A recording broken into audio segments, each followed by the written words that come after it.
Hello, adventurers. How are you?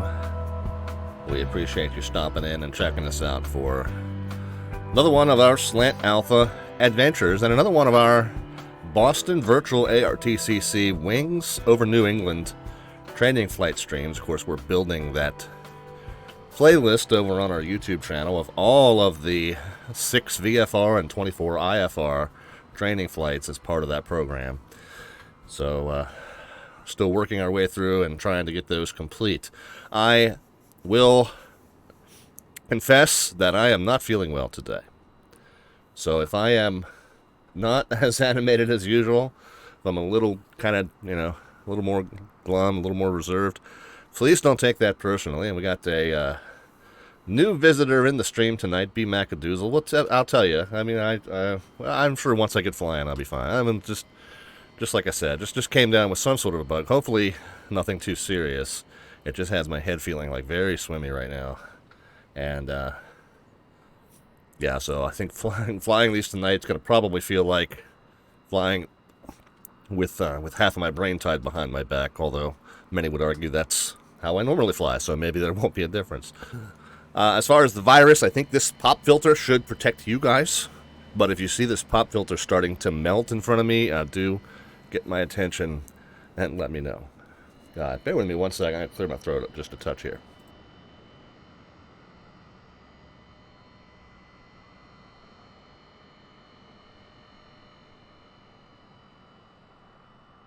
I decided to press on with the show tonight. In the spirit of Freddie Mercury, the show must go on. Of course, in the spirit of Freddie Mercury also, another one bites the dust. So hopefully we'll be in the former rather than the latter spirit. But flying always puts me in a good mood and makes me feel better anyway, so I figured if I'm going to sit around the house feeling not well, I'll sit around the house feeling not well in front of the camera, why not? Papa Charlie says, I hope you don't have what I got. Worst cold in years, lasted 2 weeks, got even a COVID test as a precaution. Yeah, it's not feeling like COVID to me. There's no respiratory symptoms, although I just had that little tickle in my throat, but that's just because I was just now wolfing down dinner. But, yeah, it's not feeling like COVID to me so far, but man, it had me on my you-know-what today. Anyway, like I said, hopefully we will be fine. B. Macadoozle, yes, this is the Cessna 152, and it is the brand new, and I mean brand new, JPLogistics 152 mod. He updated it to version 1.0 yesterday when Microsoft Flight Sim 2020 Sim Update number 5 came out. And just prior to the stream going live, matter of fact, I posted a notice in his Discord letting folks know that we would be doing this tonight instead of in the Mooney, and I'll talk about why that is in just a moment. But posted a notice in his Discord saying that we were going to be doing this here tonight in this plane, and he said, "Oh, well, don't blow it on yet. I'm fixing a couple things." Oh, okay. Clock's ticking, but no, he got it in well under the wire for us, and so this is literally probably the Twitch debut of the JPLogistics Cessna 152 1.0.0 beta number 2 mod. I don't think anybody else right now can say that they beat me to beta number 2 in that version 1. So, yay us. Alright, I want to go over the Boston Virtual ARTCC. Well, I'll tell you what, let's do two things first. Number one, let's talk about why I'm not in the Mooney tonight. That Sim Update number 5 did cause an issue with the fuel selector in that Mooney. Now, the Mooney has tended to boot up with the fuel selector in the left side. Of course, remember, the Mooney being a low wing, you have to manually switch the tanks back and forth every so often in order to keep the plane balanced. But it was booting up in the left side selected, which would be okay, except you would get further and further out of lateral trim as you were flying if you weren't able to switch over, and you also would not be able to use half of your fuel. So that was kind of a problem. However, not only does the fuel selector not work in the updated Mooney, but it now does properly boot up with the fuel selector off, which is a good thing, because that's one of the things I've always been pointing out, like this should be off when you're cold and dark, but they got that today, and then they took away our ability to, manipulate it. So, whoops. I'm sure Carenado will get a fix out to that ASAP. So, yeah, Papa Charlie says, I was just going to start this plane. I guess I need to go get the update. I would recommend it. Let's kind of take a look at some of the changes while we're here. That's the other thing we can do before we look at the flights. But yeah, you can notice the very first thing you notice is some idiot left the doors and windows open on the ramp. That idiot probably being some guy who's not feeling well today and wasn't thinking about it. Oh, look, there he is. Okay, good. But yeah, so the one thing that you'll notice is that doors and windows do close. Let's go ahead and close those up before I forget. So I guess you touch on the door handle there. That takes care of that. So touch on the door handle, or the window handle rather, touch on the door handle. That's how you manage that. So that's good. That way we won't forget to close those up, but I'm going to have to probably add it to my checklist now to make sure that I've checked that as we're taxiing out. There is a improvement to the startup sequence. You do actually have to put some primer in, and the engine will kind of hesitate and catch, and you know, I guess by the letter of the POH, you would put the mix in slowly as the engine catches, kind of like we do in the DC-6. We'll try that tonight. The real cool thing is, looky what we have here. As Biff Tannen would say, we have a DME box, an official DME box, not just a cheating DME button. Well, you still have the button up there. I wonder what it does. Maybe he'll take that away in the next update. But this button was kind of like, I want to call it a hack DME, a workaround, I guess is the better word. A workaround DME that would alternate flashing the tuned frequency and the distance to station, so that you could have DME prior to him getting this project done. But this project is now, and it is called the JPLogistics DME version 1.0. I've never seen, when we power it up, I'll show you, I've never quite seen one like this. It shows NAV1 and NAV2 DMEs at the same time. I've not seen one quite like this, but I don't know if that is his invention or if that is modeled after a real-world one or not. So, but it's cool that it's in here regardless. We don't have to, kind of have that. Like I said, I don't want to call it hack because but just like a non-realistic workaround, I guess is the right phrase. So that's there's now a more realistic DME box here in the plane, which is awesome. All right, that's the lowdown on the plane. Let's talk about the flights. This is the Boston Virtual ARTCC Wings over New England series, and again, it's a series of 30 training flights, 6 VFR and 24 IFR training flights. And if you progress through them sequentially, each one builds on and progresses with skills and knowledge that you picked up in the previous one. So the deeper you get in, the more complicated the VFR and IFR procedures you'll get into. And of course, VFR procedure is a little less intense than IFR procedure. IFR just has a lot of little intricacies to it that you have to be aware of. So there's many more IFR flights that go over lots of different types of instrument approaches and other instrument procedures en route, holds, and the whole works, missed approaches. We're going to do some of those tonight. So the VFR ones, tend to be fairly straightforward, but then the IFR ones get into, pretty progressively complex IFR tasks. It's a great program. If you're part of VATSIM, you can get on this website for free. There is an additional registration that you have to do to validate your VATSIM membership on this website, but other than that, there's no additional registration that you have to do. And I think you can get to this page that lists out the flights without being logged in, but once you get into the details of each, pardon me, get into the details of each individual flight, you do have to have a login in order for those pages to open up. But you get a nice summary here. Now, the other thing that this does is if you fly it in sequence, each one picks up where the last one left off. So it's not only is it a great introduction to VFR and IFR procedure, it's a nice tour of the Boston ARTCC airspace, which is this up here. Now, they've got an event on tonight. They're going to be on by 8. Part of the reason I'm kind of yammering on, but we do have Portland approach on that'll be here for maybe the first part of our flight. Our first flight is actually very short, probably stays within approach's airspace. By the time we get done that and ready to do number 2, hopefully the center coverage for tonight's regional event in Boston will be up and running. But Boston ARTCC covers all of this here, which is basically upstate New York, Massachusetts, Rhode Island, Connecticut, Vermont, New Hampshire, and Maine, pretty much. So that's all part of their airspace, and there's lots and lots of little airports that you can kind of tool around in and see, and you'll get a nice tour, like I said, as part of this program. The other great thing about this program is that as you open up each flight, and we're going to start tonight with IFR number 12, as you open up each flight, the lesson material here gives you all of the information that you need. This is very much a self-study program, something that you can easily do on your own. It does take some time to read through this material, kind of understand it, Google any pieces that you're not quite getting, or get on forums or Discords to ask questions about pieces of it that you're not understanding. Of course, eventually you'll have my playlist to run through and see demonstrations of these flights, and I've done them not perfectly but adequately, I think, so far. But yeah, so this goes through all of the material that you need in order to perform the flight. So you kind of just read through, understand what it's teaching you. You can see exactly what they're going to be, quote unquote, grading you on. It is pass fail. You either pass it or you don't. But these are the standards that you must meet in order to get a passing grade on your flight. And they do keep track. They have a spot on the website where they list who has what rating. And as a matter of fact, can we look at that? We'll see. I've actually been through this course before. Let's see. Pilot ratings. I've actually been through this course. This is a list of people who have completed all 30.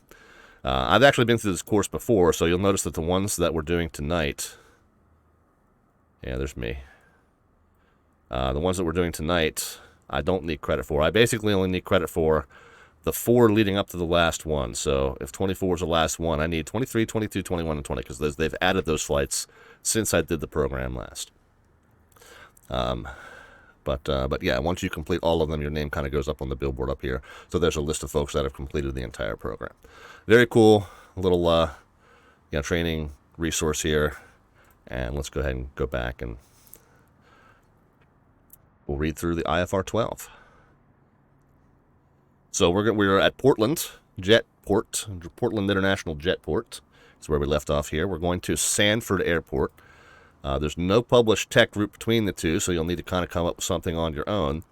And what you need to do is request, prior to being assigned an approach, you need to request a non-precision approach into, what's it called, Sanford? Yeah. Into Sanford, instead of waiting for them to assign you one. So you'll need to, once you get airborne, figure out what the prevailing weather conditions are at your destination, figure out what approaches you have available, and request one. Just a center or approach, Cessna 514 Delta Victor has the weather at Sanford, looking for the localizer runway 7 approach. All right, now, I mentioned localizer runway 7 on purpose. Something weird has happened. If we go here, and I'll bring this up to the program administrators just to let them know that we need to make a little update. Okay, what is it? We're starting at PWM. We're going to KSFM, right? So we're going to KSFM, and I got to figure out a route right here in a moment. But you see that this is now an ILS or localizer runway 7. So it's now got a glide slope on it. The idea of this flight is to do a non-precision approach. And so localizer is now ILS or loc. So that's really not eligible for passing the rating at this point. So we'll have to let them know that really, as far as non-RNAV procedures goes, it's only the VOR to runway 25. Now, if we hover over the green dot here, we'll get a METAR observation. Wind is 220 at 8. Okay, so 25 is the approach that we would have wanted for this particular flight at this time anyway. Obviously, if the prevailing wind is from the other way, you either need to do one of these RNAV non-precisions, or you'll need to do the VOR and then circle to land, which is a whole other thing. But just notice and take note, if you're doing this later, that the ILS or LOC is not a non-precision approach. You'd have to do it by just LOC only, which you can do if you maybe failed your glide slope indicator in your plane, but the controllers really don't have a way, in this program, they don't have a way to look into your cockpit and see what you are doing or aren't doing. So because it is now a precision approach, my recommendation is just don't fly that ILS as part of this rating. We've got some folks that stopped in and said, yeah, Rob Valkyrie is here. It says the Frig co-pilot gives him a nice warm greeting as always, and same with Mr. Off-Schedule Descent says, Let me stop everything I'm doing. Slant Alpha Adventures is streaming. I may learn something. Off-scheduled descent. He says this frequently as he stops in. Off-scheduled descent is a former Air Force pilot and a current major carrier 737 captain. And he tells me all the time that he learns stuff watching the stream. And I have 0.0 hours real world. I just pursue this hobby obsessively.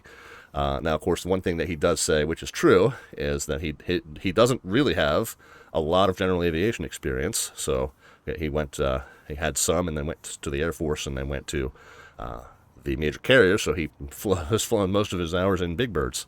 But yeah, he's always very flattering when he says stuff like that. He says, "I do learn stuff here." No hyperbole. I appreciate that, man. I mean, you know, we've talked in person, and how appreciative I am for your insights and your flattery. But thank you for stopping back in, man. Radar contact is here. Radar contact is a phrase that we're going to hear at some point tonight, hopefully, if I ever get this thing up and running and start flying it. And again, like I said, if I am a little less animated than usual, it is because I am not feeling a little 100% today, so apologies in advance. All right, now let's figure out what we're doing as far as a route. This is Portland, and there's really not much by way of a route we could even do into Sanford. We can pretty much just go direct to Kennebunk, ENE. So there we go. Do we have even... Yeah, we don't have a minimum enroute altitude that we can even put in there. Don't know how high we have to be. If you look at the ones around it, you have to be maybe at least 3,000 feet. If you look at the ones around here, you have to be at 2,300, 3,000. So I think if we file 4,000 for going westbound, I think we'll be fine. So that's what we'll do. Our route is simply just the Kennebunk VOR. And you'll notice that the Kennebunk VOR is also the nav aid that forms the basis of that approach that we're going to fly once we get up there. So we'll basically, we'll say we've checked the weather and ready for the VOR runway 25 approach into Sanford. Now, notice that there's one of the questions that you have to be able to answer is, do I need to, can I come in and just go direct, or will I need to fly this this course reversal? And in this case, it's a hold for course reversal. It does not say anywhere on this chart, it does not say no procedure turn. So that is one clue. The other clue is that there is a course reversal depicted. So that is a clue. The fact that there is one on the page is a clue. And then, the third clue will be if the controller authorizes us for the VOR runway 25 approach straight in. I guess they would call that the VOR runway 25 straight in approach into Sanford. Then that would waive the necessity to do that turn, one lap of that hold as we arrive at Kennebunk. And that is designed basically to make sure that you have time to establish yourself well on this inbound course here. And you're not kind of coming in from a funky angle trying to make this turn here or something like that. So it basically tells you you have to do one lap of the hold, and then on your way around you get established in that on that inbound course. If you're cleared for the approach, they expect you to fly the procedure. If you're cleared for a straight in, you don't. Exactly. That's what I was getting at there. The other thing, like I said, if you were to see written on the page, no PT, that would tell you that when you start from a given fix, then you did not have to fly any kind of a reversal. Otherwise, you do it. The VFR sectional is good to keep you clear of terrain as well. Yeah, that's true. For the purposes of this lesson, though, they specifically say minimum enroute altitudes. And this obviously the VFR tells you, maximum elevation figures. So you can kind of see that you're well clear at 4,000 will be well clear of any obstacles.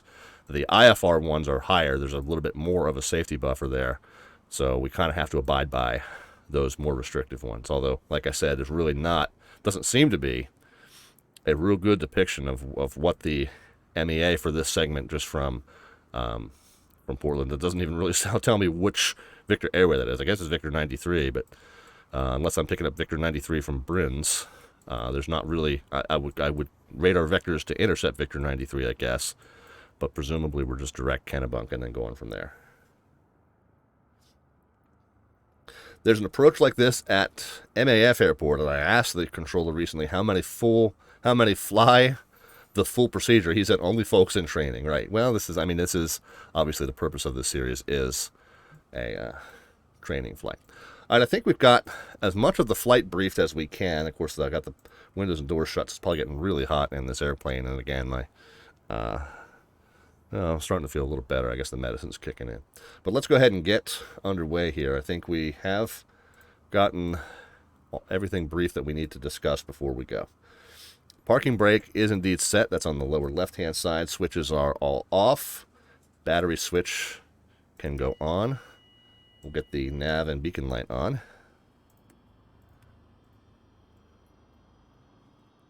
We'll get the fuel selector on. That's down here on the floor. And this is in the Mooney. This is what broke. It just doesn't accept an input anymore. But unfortunately, in the C152, that still works. So you flip that over to the side, and that's now open. What else? I lost my place. Fuel selector. Okay, let's go mix full rich. Or actually, let's try the more realistic procedure. We'll prime it a couple times. Pull that primer out 2-3 times maybe. And we'll turn the magnetos from right to left to both. We'll check around. I guess he's clear. We'll yell clear. Clear. And as it catches, kind of put the mix in. No? Alright, well, let's just try it again.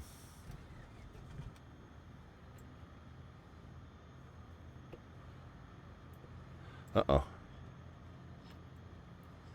There we go. Alright, my hardware throttle control was not working. Let's prime it a couple more times.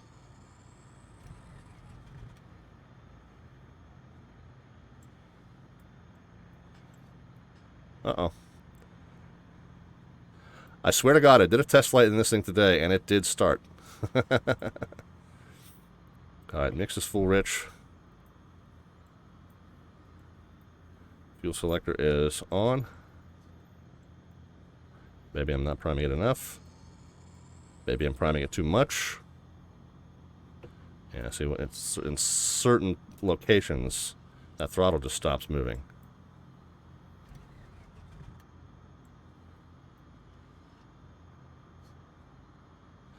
Oh, man. All right, well, I don't know what I've done wrong. I'm going to reset the plane. Like I said, I do know that this plane was working. Pretty close to real life, says off schedule. Yeah, and they're old and finicky planes, too. Run the starter for a little longer, maybe? Okay. If nothing else, I will try that. Now that, like I said, I didn't need to do that earlier. Tell you what, while we're waiting for this to load back in, I'm going to duck out of the room and I'm going to lower the climate control in the room here just a touch. Be right back, guys.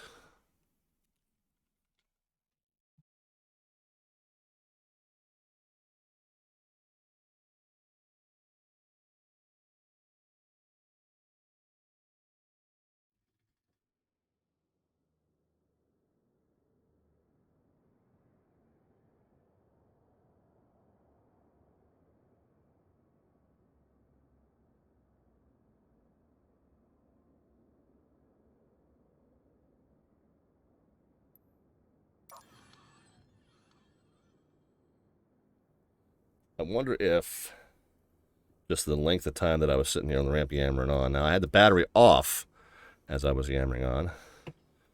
But we'll just go by the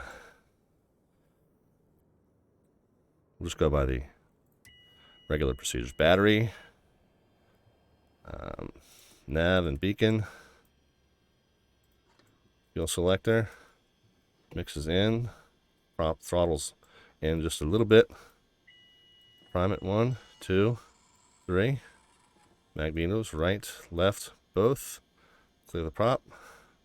Clear. Alright, maybe if I hold it down like he says. Ah, there you go. Got it. That was exactly it. Off schedule. Thanks so much for that. That was exactly it. So it looks like every time I attempted to start in the Piper Warrior, it took me about 6 tries. Yeah, so I guess that's just one of the differences, is you can't just click that starter and just let it do its thing like it used to kind of just hold itself in that position for a minute or a few seconds on its own. But now I guess it's actually modeled that you have to hold that down in the starter position for it to catch. Okay, so next time we've started up, we'll try adding that mix in once it starts to catch like we would. All right, we'll get the alternator on now. And what else do I need to do down here? Anything? We do want to make sure that we're idling it at 1,000 RPMs. You'll notice that if you lower it, that alternator light will come on. So you're not charging your battery system until you're idling it at least 1,000 there. So that's good. We'll let, and of course the one thing you always, I didn't say it, but the one thing you always kind of want to check is that the oil pressure comes up right away when the engine starts running.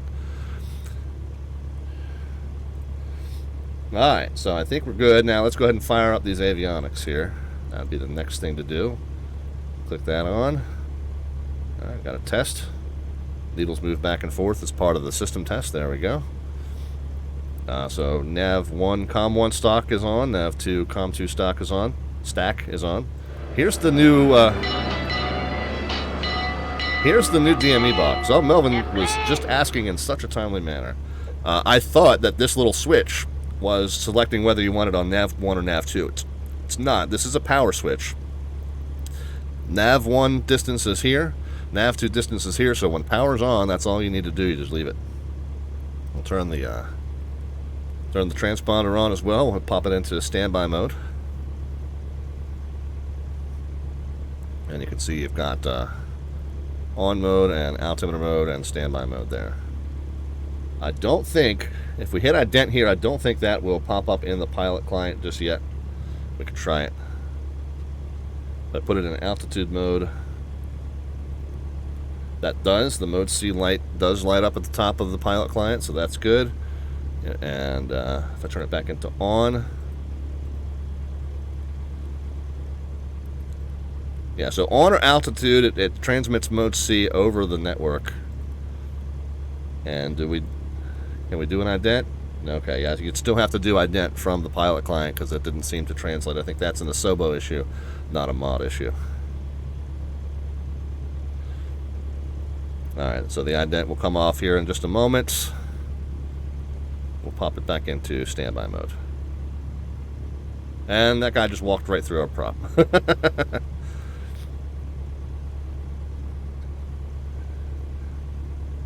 Alright, so everything's configured in the plane. Let's go ahead and send our flight plan. This is one instance in which I don't send the flight plan until we get live because, you know, I do want you to see we are IFR. This is KPWM. We're going to KSFM, is it called? SFM is correct. We're not going to list an alternate. Departure time, we're going to call 45 after. Okay, yeah. So 23:45. Time en route on this one is a real short one, 30 minutes. Total fuel in the tanks, 3 hours and 34. Cruise speed in this plane, more like 110, and we're going to go 4,000 here. We are not simulating VMC for this one. And our route is simply just direct Kennebunk. Oh, the other thing you want to do is you want to put which of the wings flights you're doing. Wings, IFR 12. And then any other information you're doing there. Oh, duh. Well, let's connect to the network again. And do I need to type all that again? Or nope, it kept it for me, so now we'll file it. Okay, good. Yeah, important step. Connect to the network. Slant Alpha flying kind of risky on VATSIM? Nah. Do it all the time. If they give you direct to a RNAV point, you just have to say unable. Alright, let's go ahead and get... Do we still have... Yeah, we still got approach and ATIS on. Information Delta 200 at 6. Altimeter 3000. Landing and departing runway 11. Alright, so let's set 3000 here. The field elevation here at Portland is 76. And the altimeter is reading like 85, 90, maybe a little over 90, looks like. That's fine. Do any of the wings flights require RNAV? Yes, there are some later on that we will be doing in the Citation CJ4. Now, I think they've got some alternate executions that you can read through those specific flights, and there's alternate ways you can complete the intended lesson, I guess. But some of them are really geared toward, operating, in a RNAV jet environment. So we're going to do those in the CJ4. Those are coming up later in the program.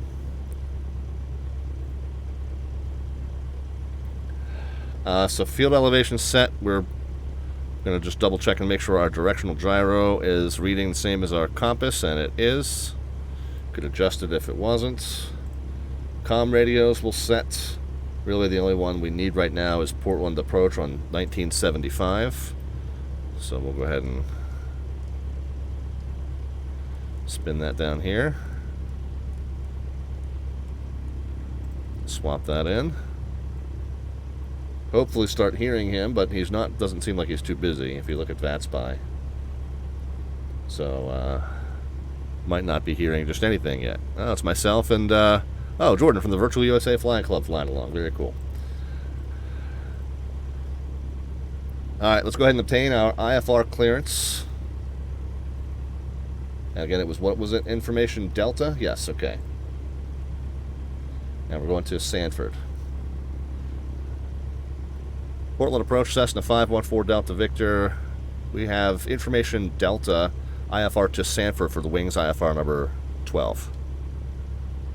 Forgot which one for a second. Cessna 514 Delta Victor, Portland approach. Good afternoon. Cleared to the Sanford airport via the Portland 6 departure. Radar vectors Kennebunk direct. Maintain 3000, departure my frequency, squawk 2001. Alright, clear to Sanford via the Portland 6, radar vectors Kennebunk direct. We'll maintain 3000, departure with you, and say again squawk for us, please. 514 Delta Victor, squawk 2001, 2001. Alright, 2001, 54 Delta Victor. 514 Delta Victor, read by correct, runway 11, advise that it's taxi. Alright, we'll call you in a few for taxi to 11, 54 Delta Victor.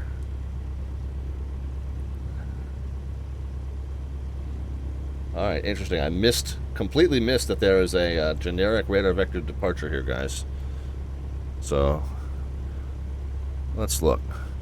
Departure procedure, Portland 6. Completely missed that. Okay. What does it tell us to do? Basically just says runway heading or as assigned by ATC. So we'll assume runway heading off of 11. 3000 or as assigned. Expect clearance to filed altitude 5 minutes.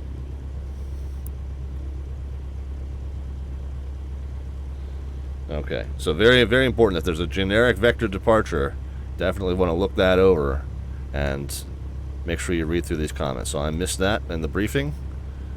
Glad that we got that squared away before I messed it up. But that also helps us figure out how to get safely up to whatever altitude we need to be by Kennebunk. So basically it's an initial altitude of 3,000 until they tell us higher. So that's good. All right, that makes me feel a little bit better about that part. All right. So we're back over to our main checklist. We've got our clearance.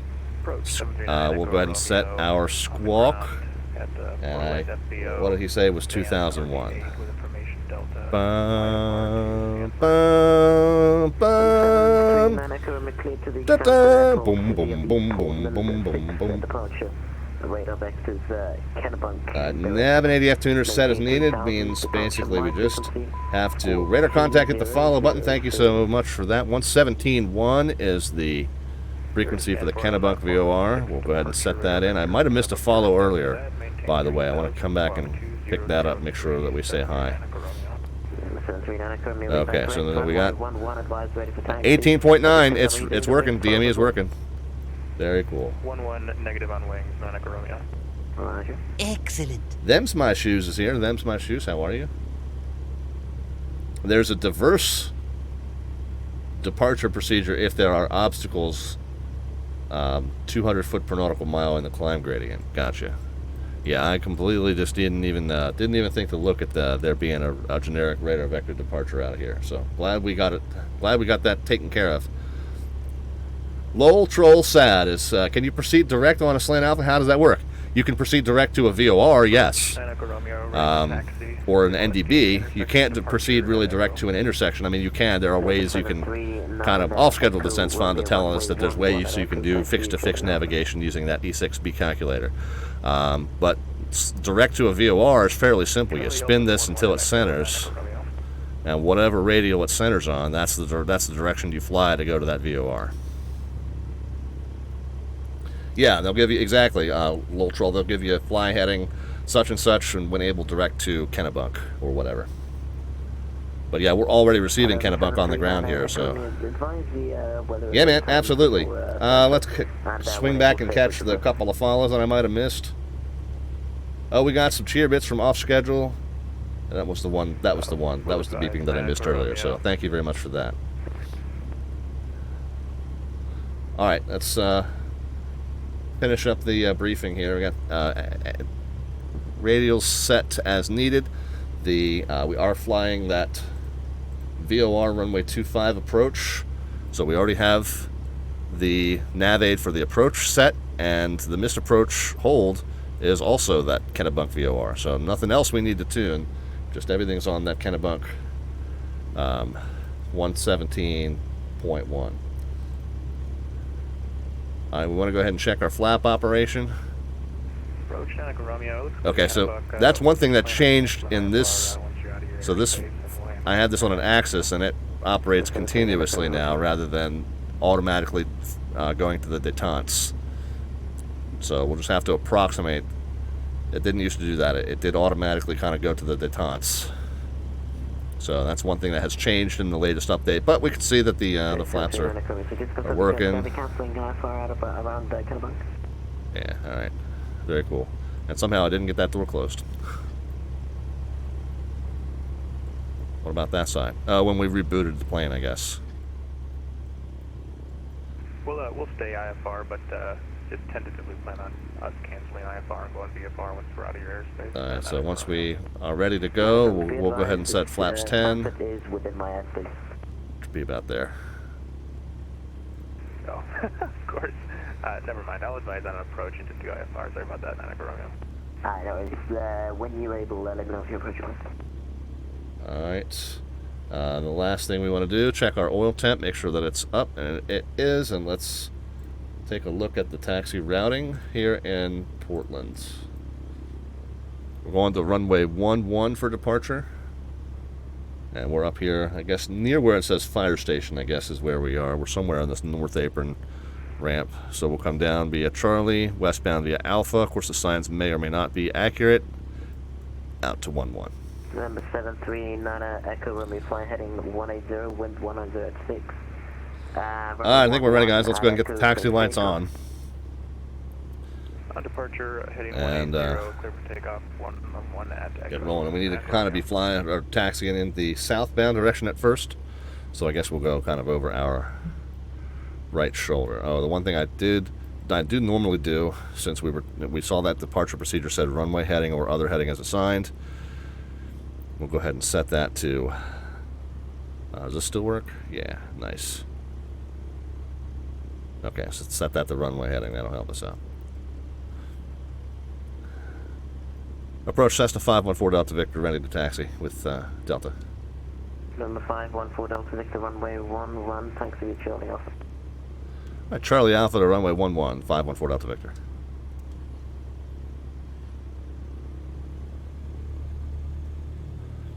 And so we'll go east in the ramp to pick up the, yeah. So another guy doing stunts on the ground. We've seen that a few times lately.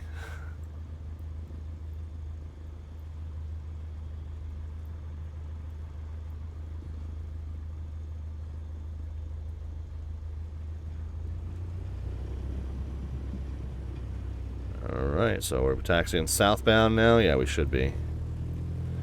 Yep. Alright, and then to go to 11 southbound on Charlie. Oh, there goes somebody. Bye, Captain.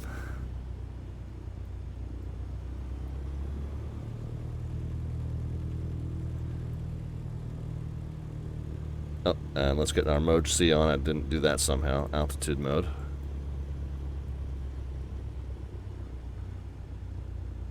I think I was busy singing The Spark of Zarathustra. I forgot to activate the mode Charlie. Ah.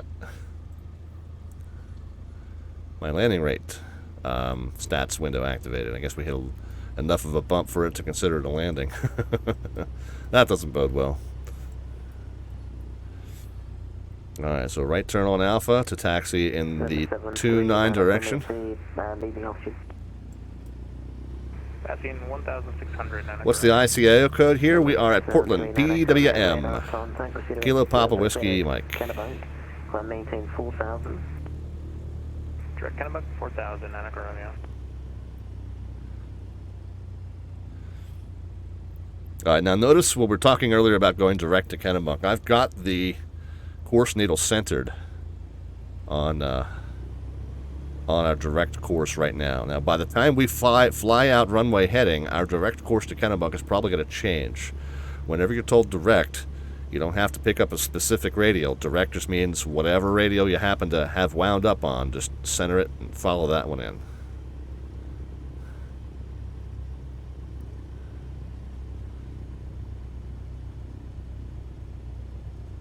Oh yeah, so he thought this was called Kennebunkport. All schedule says he's flown here in the real world. So yeah, the VOR is definitely Kennebunkport. Or what is it? I think it is. Yeah, Kennebunk. The VOR is Kennebunk, but the airport calls itself the Portland International Jetway. Barrel roll and take off, Wiggle Spank. Keep holding out that pipe dream, man. Keep holding it out.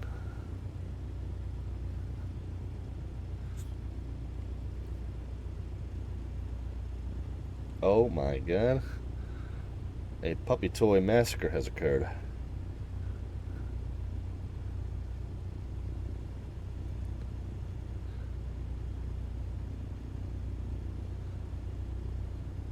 And all schedule says there are some minimum climb gradients published on that 9 Alpha. So I guess you'd have to go into the the FAA Digital Terminal Procedures page. Because I don't think SkyVector has those. Visual approach for Sanford. Yeah, the SID gives you relief from those, right? But I don't think SkyVector has an easy way to access that. I think you'd. Say again, runway, Annika Romeo. I think you'd need to hit that from the FAA Digital Terminal Procedures page. I think. AirNav probably has it too. It's your choice what runway you're going to be landing. All right. Got it, Annika Romeo. Number 514 Delta Victor, fly heading 180, runway 11, clear for takeoff. Roger, we're going to need just a moment for run-up, please. No worries. Alright, so we'll reconfirm our takeoff clearance once we get done that. Set 2000, we'll check the magnetos, really the only portion of the run-up that we need to do. Check just the left side, see there's a little bit of a drop-off in RPMs. Okay, now we'll set just the right side. Yeah, it's only about 50 to 75 RPMs lost there, so I think we're good. We'll go ahead and set that back to both. And watch the RPMs recover, and we're good to go. Cessna 514 Delta Victor, we are ready. Confirm takeoff clearance. Cessna 514 Delta Victor, previous clearance still stands. Alright, roger. Runway heading, and clear for takeoff 11, 514 Delta Victor. 500 Delta Victor, negative, heading 180 and 180.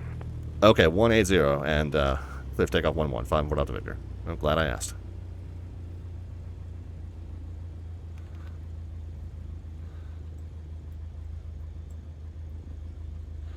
Guess as we take the runway, the pitot heat should come on, strobe lights should come on, taxi lights can go off, landing lights can go on.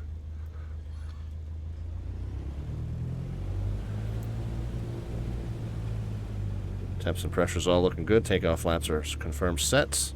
Let's go flying, guys.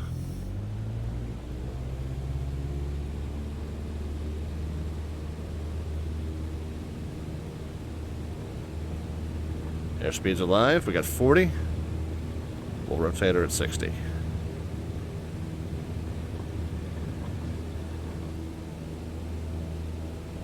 I was reaching for the gear up. I don't think we need to do that today. Old habits die hard. When we get to 500 mean sea level, which is 400 above ground level, we'll go ahead and start that right turn to 180. We'll get the flaps in. That sweet spot with the follow. Thank you so much. Alright, flaps are coming in. And we're starting that turn to 180. Minimum 758 Papa Alpha, roger, runway 11 is new. Join and report left. Okay, you can see that our direct course to Kennebunk has changed again because we're not flying directly to it, so the direct course that we need to fly to get to it has changed slightly, but whenever we're told direct, we'll just recenter it on whatever it happens to have wound up on, and we'll just follow that.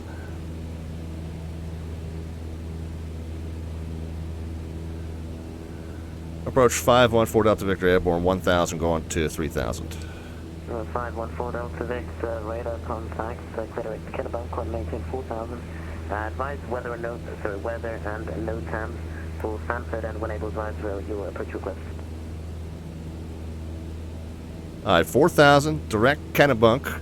We've got the weather at Sanford. We're looking for the VOR 25 approach. The 514 Delta Victor, which expect to be VOR runway 25 approach.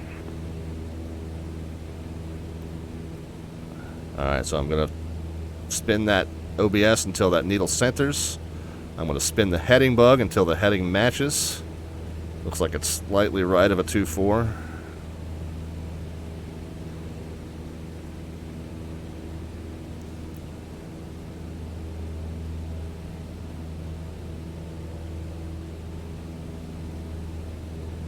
Yeah, we don't have that nice HSI like the course deviation needle doesn't rotate to tell you where you are in relation to that course.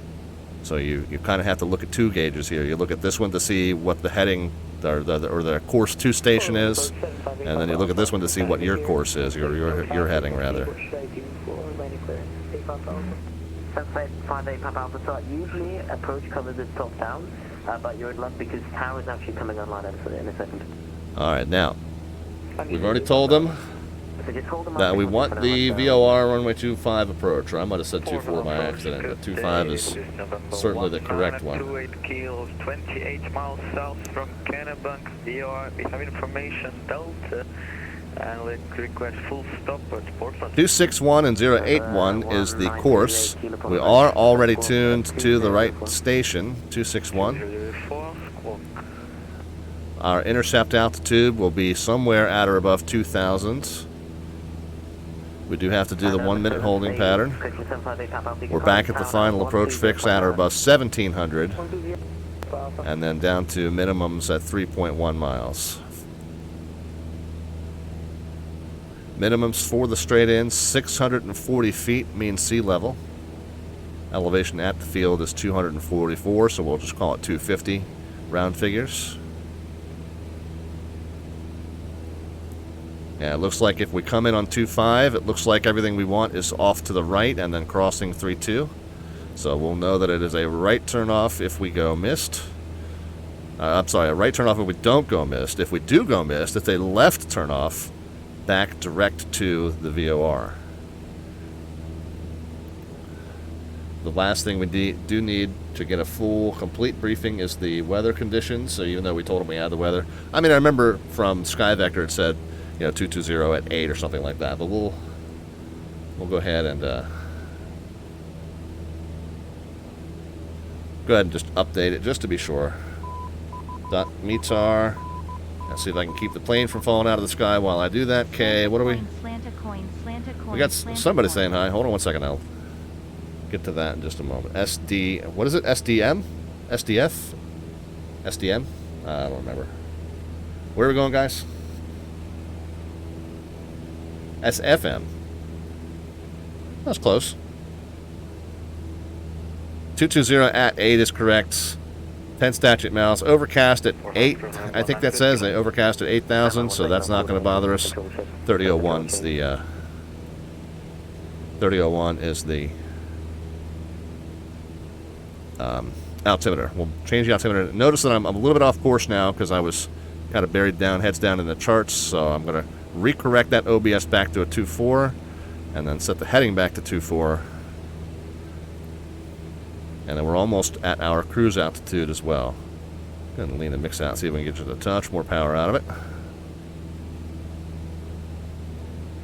Wigglespank with the resub. Thank you, Wigglespank. We appreciate you being here and appreciate your continued generous support of the channel. Thank you so much.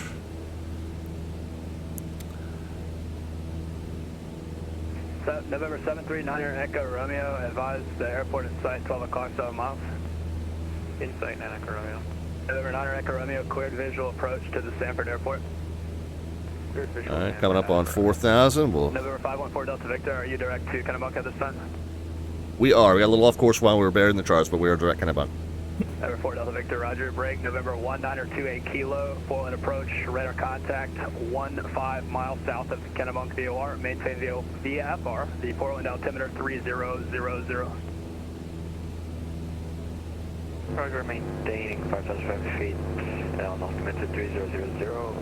I am going to pull the engine off of red line just a touch.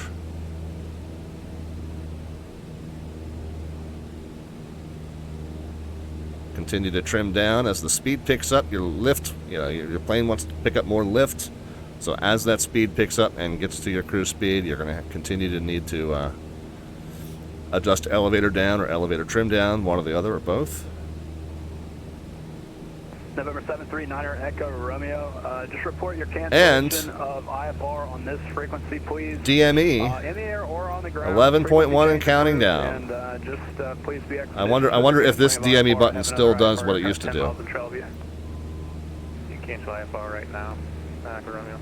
November 9 Echo Romeo, thanks. Your IFR cancellation is received, radar service terminated, and frequency change approved. Have a good night. Yeah, so with that DME button, used to make the DME flash alternate between the frequency set. Actually here, frequency set and the distance. I guess that button doesn't work, but he needs to, I guess, take that button off that panel or change it into something else. 514 Delta Victor, cross Kennebunk, at or above 2,000, cleared VOR, runway 25 approach. Kennebunk at or above 2,000, cleared VOR 25 approach, 5-4 Delta Victor. Alright, remember guys. Ooh, just got a big kick from the wind there. Remember guys, we do have to fly that course reversal. So when we get to Kennebunk, we'll set course to 261, but we'll fly outbound. We'll make a left, fly outbound on a 081.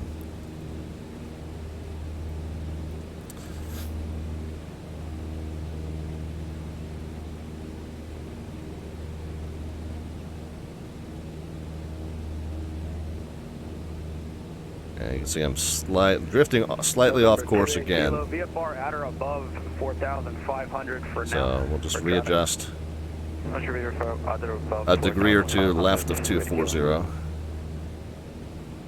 Now we're going to descend to 2,000. We've got 2,000 feet to lose. I like to descend 3.5 miles per 2,000. A lot of people will tell you 3 miles per 1,000. For 1,000, I think I just said per 2. But 3.5 miles per 1,000 is what I like to use. It's a little bit more of a gentle descent than the common wisdom usually says 3 miles per 1,000. But we'll go ahead and do that. We'll go. We'll start at 6 miles prior to Kennebunk, and then I guess the descent rate is supposed to be 5 times your ground speed. Our ground speed's what, about 90, 95? So 5 times that is. Going to be about 450, 475 maybe.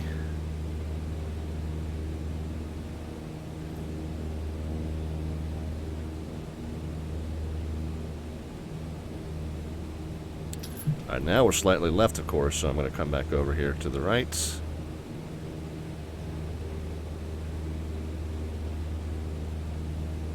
6.8 miles. 6 points, yeah, okay.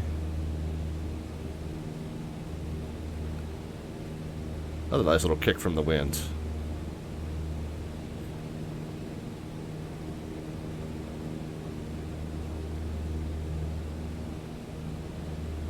And approach on 150 kilo of the Kennebunk VOR. We can go to Portland direct.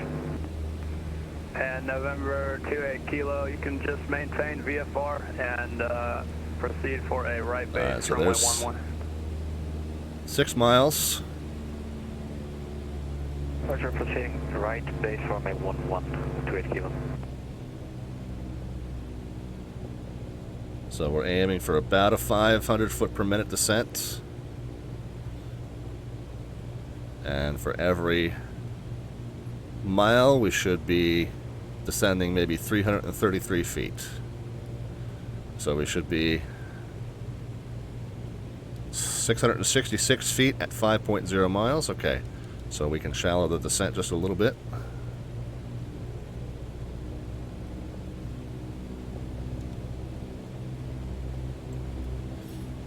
And approach Cessna 514 Delta Victor. We are at a 4,000 now for 2,000 at Kennebunk. 4 Delta Victor, roger. So if you get a pilot discretion descent and you don't start descending right away, it's often customary to let them know once you have started that descent. So I didn't do that right away, but it is something you want to let them know. So confusing with the maths, says Floss Boss. Yeah, there is a lot of math in aviation. November 28 kilo VFR. And especially if you don't have like an FMC that's doing it for you. So it makes you appreciate really what that FMC is doing, does it not? That FMC, is calculating all these descent angles and rates and speeds automatically for you, and it flies the plane right the way you need to fly it in order to meet those numbers. Doing it the old school way is there's a lot that goes into it, but it's a lot of basic general principles. 3 miles for every 1,000 feet, and 5 times your ground speed. That's a pretty good kind of. It's not exact, but it's close enough rule of thumb to hit your marks. FMC is a flight management computer, so if you fly a lot of modern airliners, as many VATSIM pilots tend to do, a lot of this math is done for you by the FMC. That lateral and vertical path is all kind of calculated out, and the plane does a lot of that stuff on its own. This is kind of doing it in a more organic way. 120.9 kilo, bye-bye, thank you. Yeah, so Floss Boss, what we're doing today is an IFR training program done by the Boston Virtual ARTCC, and we should be about 2 miles out. Yeah, okay, with 600 feet to go. So we're on number 12. So there's 11 flights before this one where they went through some of the more basic stuff. So, definitely we're kind of getting into the little bit more advanced stuff than your basic VFR and basic IFR. So no worries if you're not, kind of up to speed. I am really not adhering well to that direct path to Kennebunk. Should be on about a 225 now.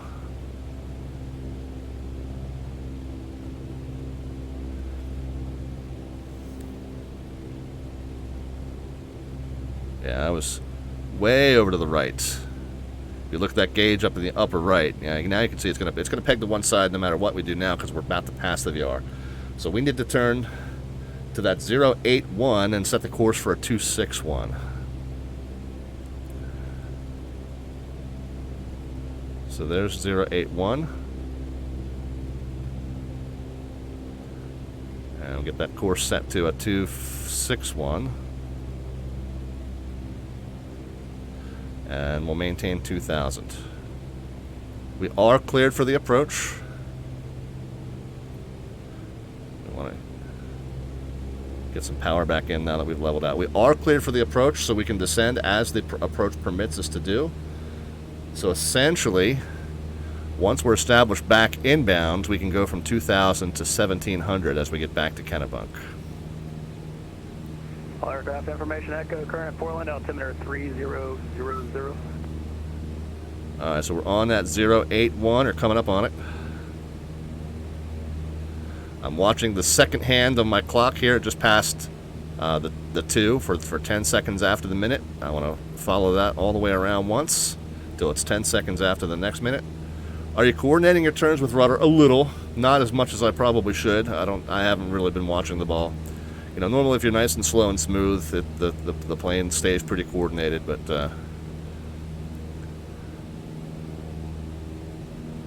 but But yeah, no, I haven't really been watching. Preston, thank you for stopping back in. How do you keep the plane so stable when descending? Do it gradually and gently. You don't slam this thing around like a fighter jet.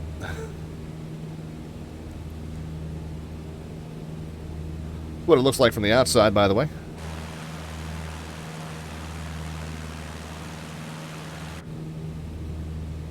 Alright, so 5 more seconds.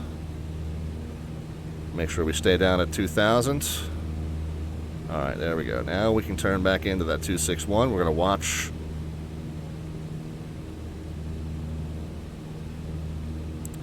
Yeah, I'm not having to add really hardly any rudder to keep that ball fairly centered, so.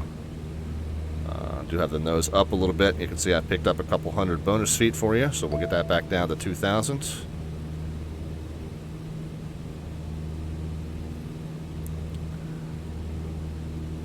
Spin the heading bug around to a 261. That'll help us visualize where we need to roll out on that turn. And the VOR course is coming back in on the upper right, as you can see that as well. So we need to make sure we don't go past that center mark there. Want to stay on the 514 Delta Victor, no traffic observed between you and the Sanford Seacoast Regional Airport. You can report your cancellation of IFR on this frequency. Change to advisory frequency is approved. Well, you can go ahead and cancel IFR. We got the airport in sight. 514 Delta Victor. 514 Delta Victor, roger. Your IFR cancellation is received. Radar service terminated. Squawk VFR, frequency change approved. Alright, Squawk VFR, frequency change approved. 514 Delta Victor. Alright, established on the inbound. We can go down to 1,700 now. We'll start pulling speed down. 4 Delta Victor, if you're still here, just check back in on this frequency once you're on the ground for your wings. Wilco, thank you. 514 Delta Victor. Alright, 1200. The specs for this do permit you to cancel IFR. Whoops.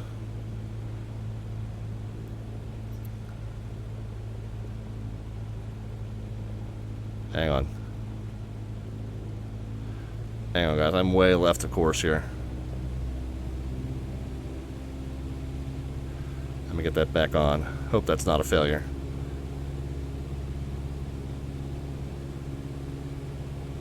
You look at the DME gauge in the upper right, and we're 1,700 feet until Kennebunk VOR. Okay. Yeah, I'm 300 feet low.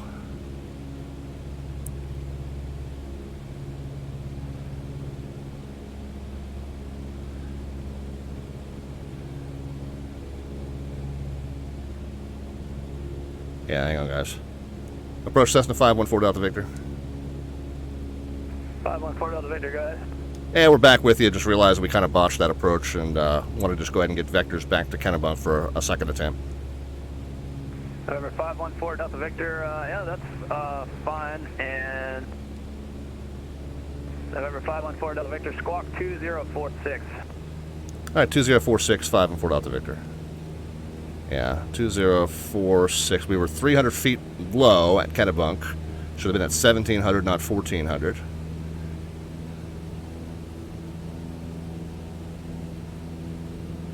And was really off course as well. And so 514 Delta Victor, did you want to pick up a new IFR clearance or apply the approach under VFR? Either way is fine. Whichever's easiest for you, sir. We just realized we were 300 foot low at Kennebunk, so we want to try it again. 514 Delta Victor. Okay, it actually looked good on my end, but that's fine. Turn left heading 180 and maintain VFR. All right, 180, maintain VFR, 514 Delta Victor. So specific altitude we should be at? At 514 Delta Victor, I'll tell you what, I'm going to give you vectors to final here, so maintain 1,800. Okay, 1,800 on 180 heading 514 Delta Victor. All right, yeah. So if we were to watch this one back, guys, you will notice that as I passed over the Kennebunk VOR, I was at 1,400 feet. Should have been, per this chart, should have been at 1,700 feet. So I guess he says it looked fine. I know it did not. Of course, it could be that our mode Charlie altitude is way off. I know there's a pretty bad sim bug right now with that.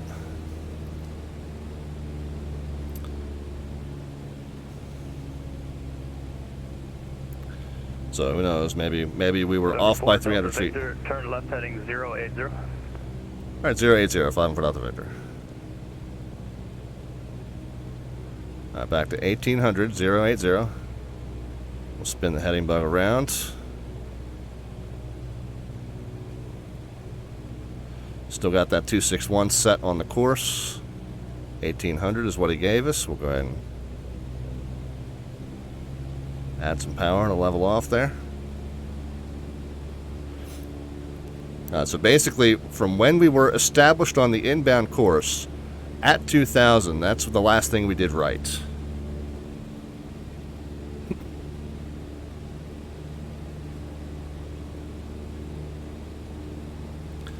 Lost Bus says I'm using the Xbox controller. Maybe I need a throttle and joystick. A game controller. It does make it a lot harder, man, because you know, if you have that little knob that with you move with your thumb, you move it any more than like an inch, and you're fully deflected either way. And so, you know, with a kind of a yoke system or a joystick that's a little bit more geared for this kind of stuff, you have a little bit more fine control and can make much more gradual adjustments. So if you're kind of casually flying along and you're not really trying to you know, aviate seriously and, you know, fly real procedures, then a controller's probably fine for just your regular kind of tooling around. But once you get to the point where you really kind of want to learn how to do this stuff realistically, it does make it a lot more difficult if that's what you're working with. Not impossible, but it is kind of a handicap. Lost Bus with the follow there as well.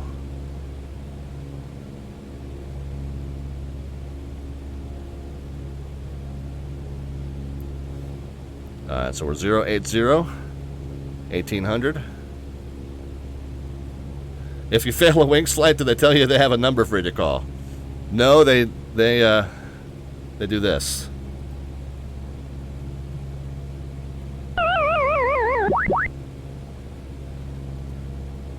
Or this.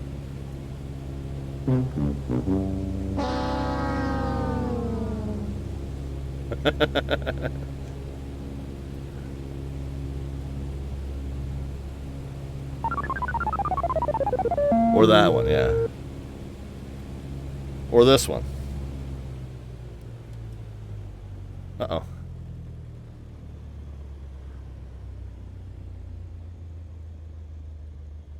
What happened?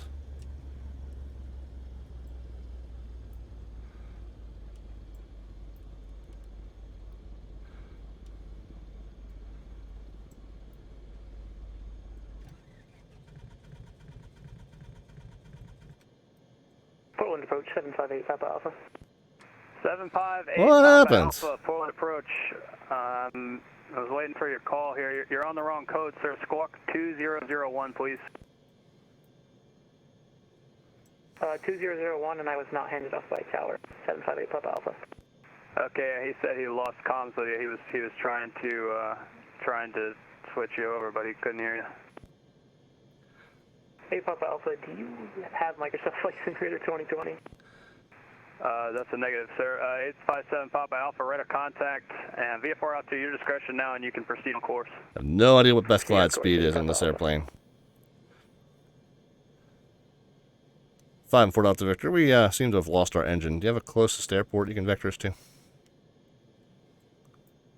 And for 514 Delta Victor, it looks like it's probably going to be Sanford. I'm not semi. We'll look for a field then. 5 and 4 Delta Victor, thanks. Roger.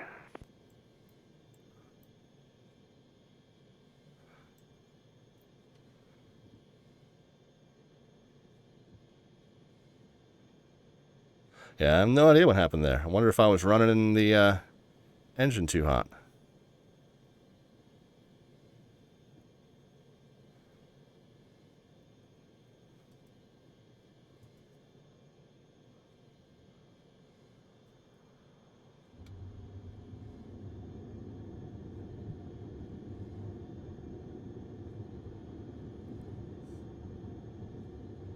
That's kind of a short field.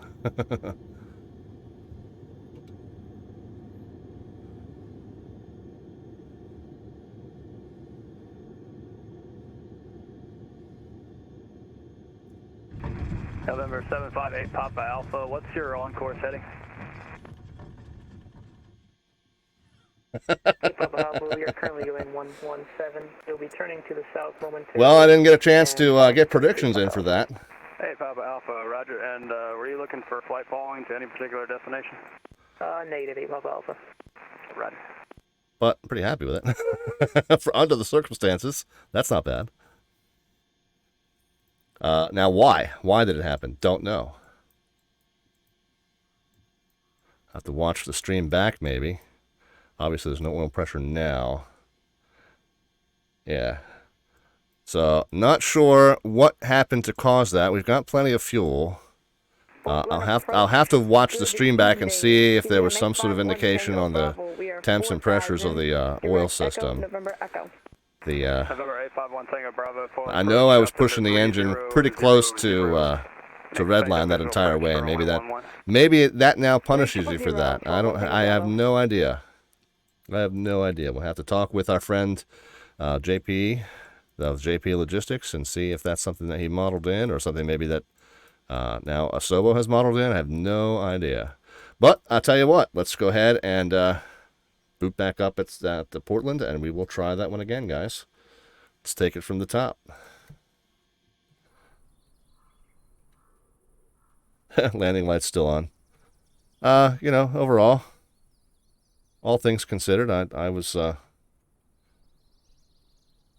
not too... I guess the one thing I should have done that I didn't do there is I don't really know off the top of my head what the best glide speed is of that aircraft. So I might have been able to extend the time that I had to kind of find a field by pitching to maintain the aircraft's best glide speed. So I don't know that off the top of my head. I don't really simulate emergency procedures very often. So yeah, so kind of one thing that I probably could or should brush up on, especially if the plane's going to occasionally fail on you like that. It's about 61, says that sweet spot.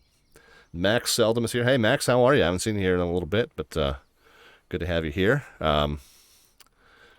Yeah, we made a nice, peaceful, very peaceful, matter of fact, too eerily peaceful landing here just north and west of the Sanford Airport. The update is fine, except that my engine mysteriously died. And so I don't know whether that was something that was modeled or whether that was some mysterious fuel cutoff bug that happened or what happened there. Other than that, the plane was flying great. I guess when we do this a second time, I will try to keep the engine off the red line and see if that is indeed what happened. All right, we're going to take a quick break out of the cockpit. I do need to get some more water. Those of you who were here from the beginning of the stream know that I'm really not feeling too well today. So I do need to kind of go hydrate a little bit here while we boot back up. I'm going to take a quick break out of the cockpit while that happens, and we will talk to you guys here in just a couple. I'll restart game. 8 Papa Alpha.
Guys, back with you for just a moment. The dogs need to come back in, so just gonna get reconnected to VATSIM.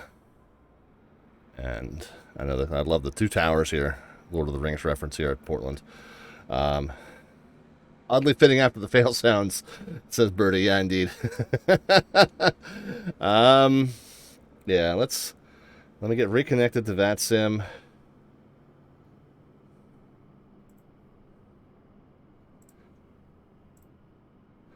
And maybe we'll refile that same thing, except with a departure time of 00:45. Follow that flight plan.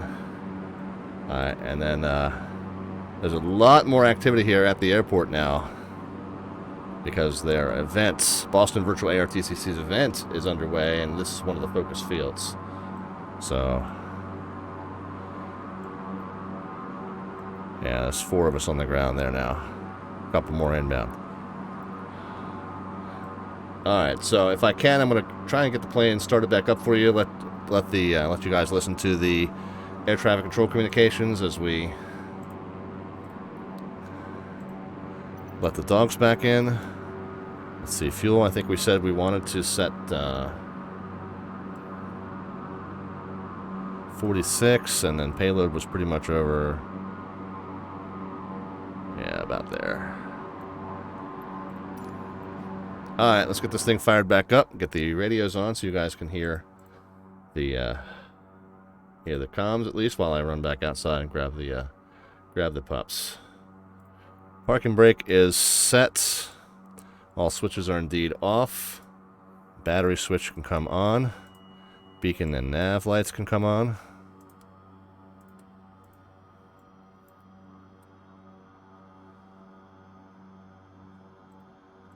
Fuel selector on.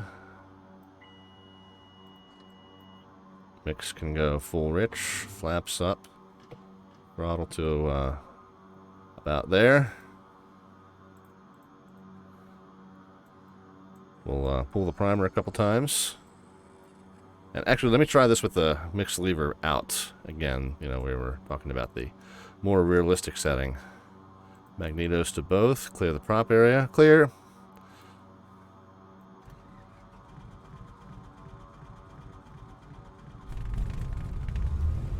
Oh, okay.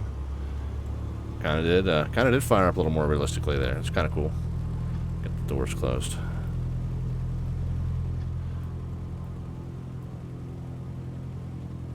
Make sure we get it down to 1,000 to warm up. Oil pressure did indeed come up right away.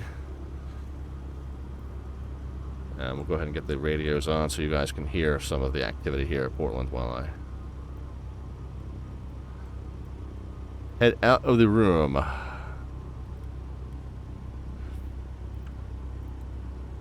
Alright, who's interesting for you to listen to? 120.9's tower, we'll spin that in. 120, that's over here.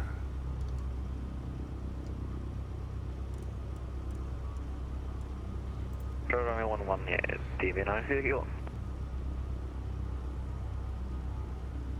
And the ground frequency is 21.9, so we'll monitor both.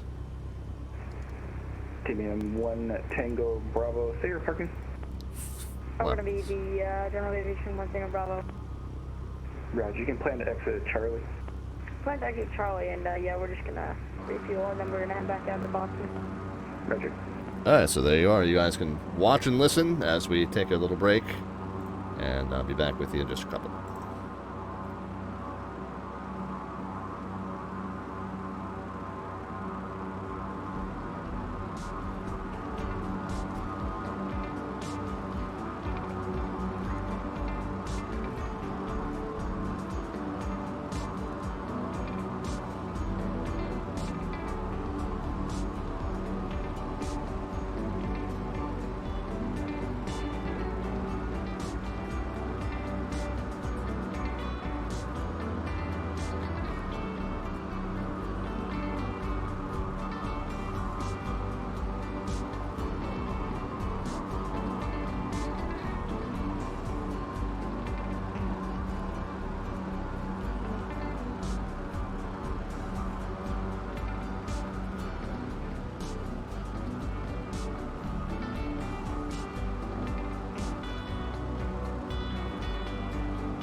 Stream 1 Tango Bravo, left turn on Charlie, contact ground point Niner.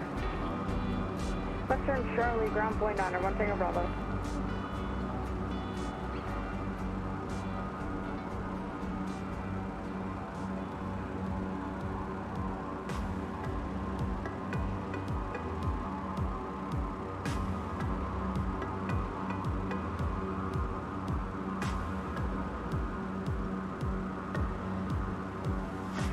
KPWM 28 kilo, wind 210 at 4, on departure turn right heading 180, runway 11, clear for takeoff. 11, Mr. The gas pump. Runway 11, people take off and right. East 1 Tango Bravo, Portland Ground, good evening, taxi to the ramp via Charlie. Charlie, 1 Tango Bravo, see you soon.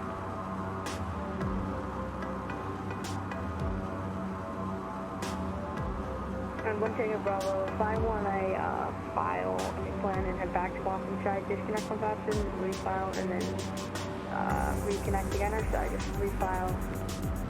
Type 1 Tango Bravo, you should be able to refile a new flight plan in your VATSIM client without disconnecting.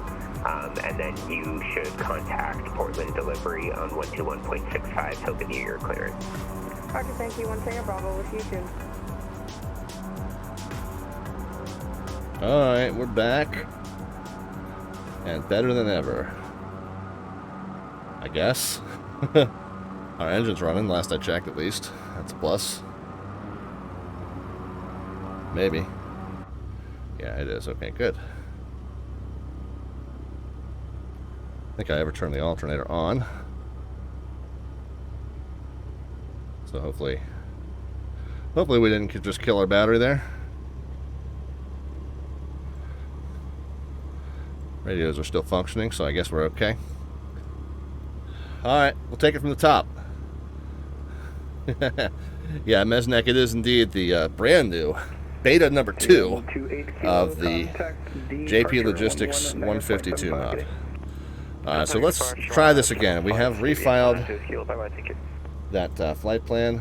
Tower, Santa Romeo, 2 miles final. And again, it's going to be the Portland 6 departure, radar vectors Kennebunk Echo Romeo, wind 210 at 4, runway 11. to Sanford. It's the Wings IFR number 12.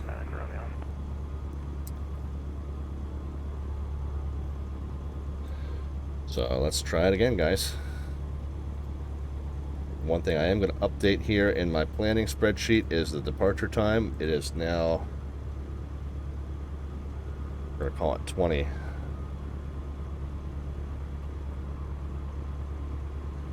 Okay, all right.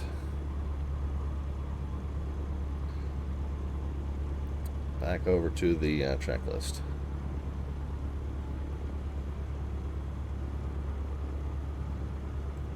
All right, flight plan sent. Let's check the ATIS. It may have updated since last time we were there. It's now an information echo, 3000. Still landing and departing 11. Okay, let's get down here and set that to 3000. There it is. Field elevation is, I think, 79 feet or something like that. So it's reading a little bit higher than it should. 76 is what's on the chart. So it's reading a little bit higher than it should, but within 50 to 75, I don't typically worry. The compass is reading about 015. Okay, and directional gyro is reading a 015 also. We do have the comm radios set now. What I'm going to do is grounds on 21.9.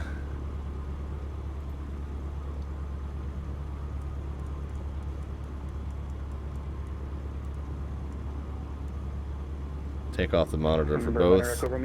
We'll switch over to just ground. Hello, how you doing? Ready to taxi. And 20.9 is the tower frequency, so that's in the standby. And then when we get the departure frequency, there's actually 2 approach controllers here at Portland now. I don't know which one's going to be our departure. So when we do figure that out, I'll put that into the COM 2, and then when we switch to departure, it's just going to be a simple matter of switching to that. Beautiful radio stack here in that JPLogistics Cessna 152. 11 via Charlie Alpha, we'll start calling.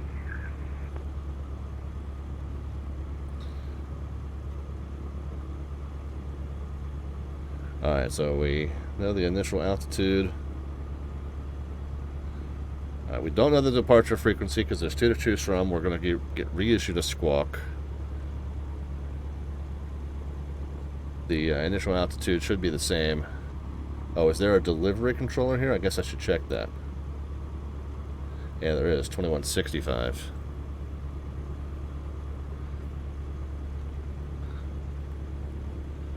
So tower go 20.9.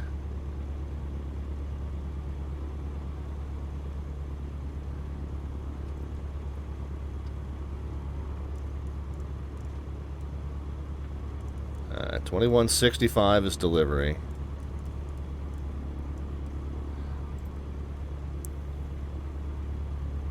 .9 is going to be our ground. 20.9 is our tower. And then when we get our departure frequency, we'll put it right into the standby there. All right, let's try this again. That sweet spot says I got to duck out now. I'm Zulu +2. Wish you a great night. Yeah, I hope the second one goes better than the first one, but thank you for being here. Appreciate it. Portland delivery, Cessna 514 Delta Victor's got information Echo IFR to Sanford for the wings IFR 12.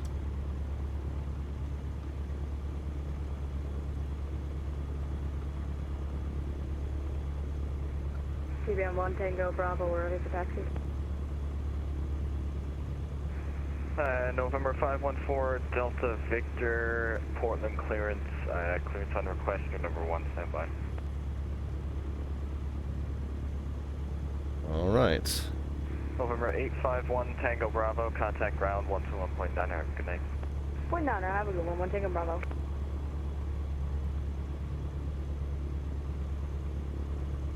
Nav and ADF tuners, we know we're going to get radar vector to that Kennebunk VOR, so 117.1. Go ahead and get that set.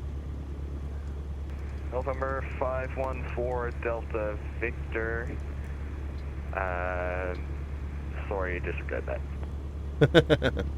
We have to look at that again. Alright, we know that direct to Portland is going to be kind of a 2-4-ish. Let's see if we can fly a better direct than we did last time. We expect that we'll be departing off of runway 11 again. So I'll set that there for now. We may get a different heading off of the runway like we did last time. 221, contact ground 121.9, have a good night. Well, no, thank you, good night, coming back.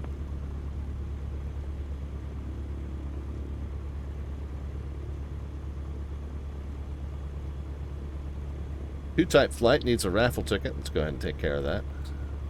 Now, drawing's going to be on Friday, guys.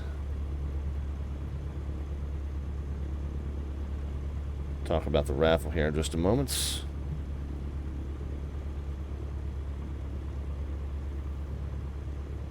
November 514 Delta Victor, wings IFR 12 approved, advise, ready to copy IFR.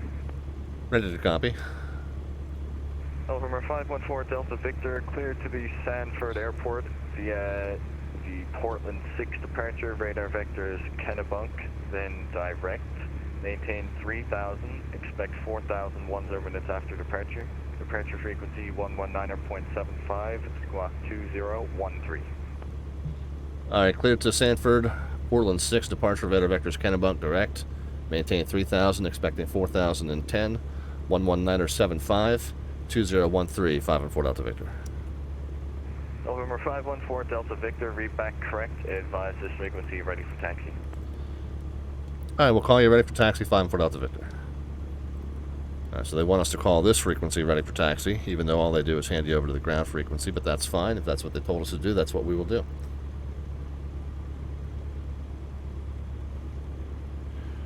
Alright. Talk about those raffles here in just a few moments, guys. Let me just make sure I've got everything else ready to go that I need to for this flight. Nav and ADF tuners is needed. Yeah, so I've already got the Kennebunk VOR dialed in and direct course set, even though we'll have to adjust it when we get airborne probably, but that's okay. We will go ahead and check our flaps operation. And again, the lever moves continuously now instead of automatically picking up the détentes. In X-plane, I have to set a control curve, response curve that kind of approximates those détentes. Here, it did pick those détentes up itself, just assigning that to an axis. But I guess that's changed now since sim update number 5. So, alright, flaps are operating as normal, so we're good. We got takeoff set. Trim is set as well, I believe. Yes, it is. Oil temp, oil pressure, good for now. Taxi routing, same as before. Eastbound to Charlie, southbound to Alpha, and westbound to the runway. I'll draw that for you here in just a second.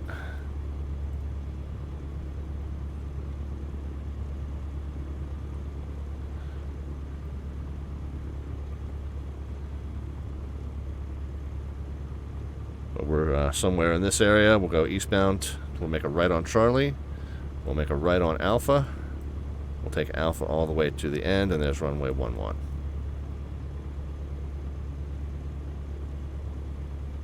At least that's what we expect to be given.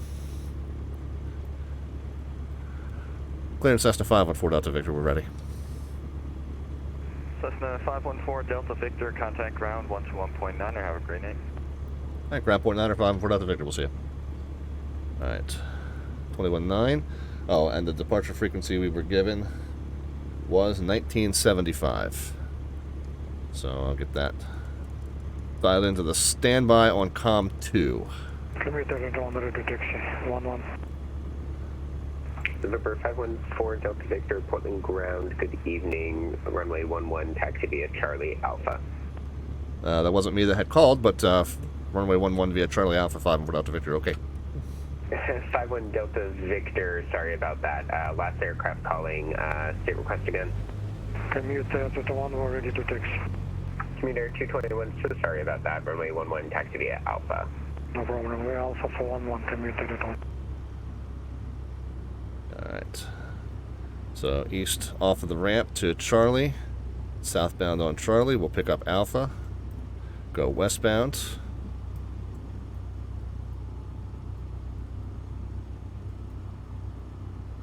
So I'm going to be much more careful about that red line this time. That's the only thing I can figure, is that I was pushing that engine up to and past that red line. So we'll treat it like it's not a rental. We'll treat it like it's ours. We'll be a little more careful with it.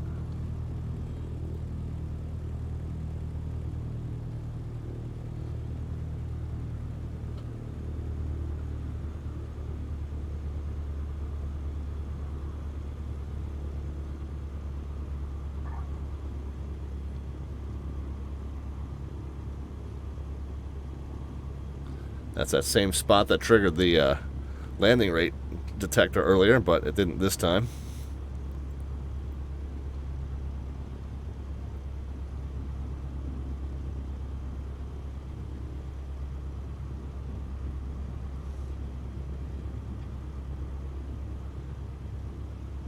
Alright, and we'll do a quick run up at the end.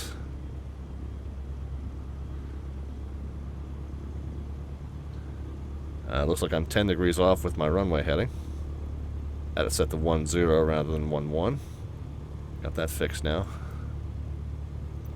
Since we got a minute, we'll talk about the raffles that we're pulling on Friday.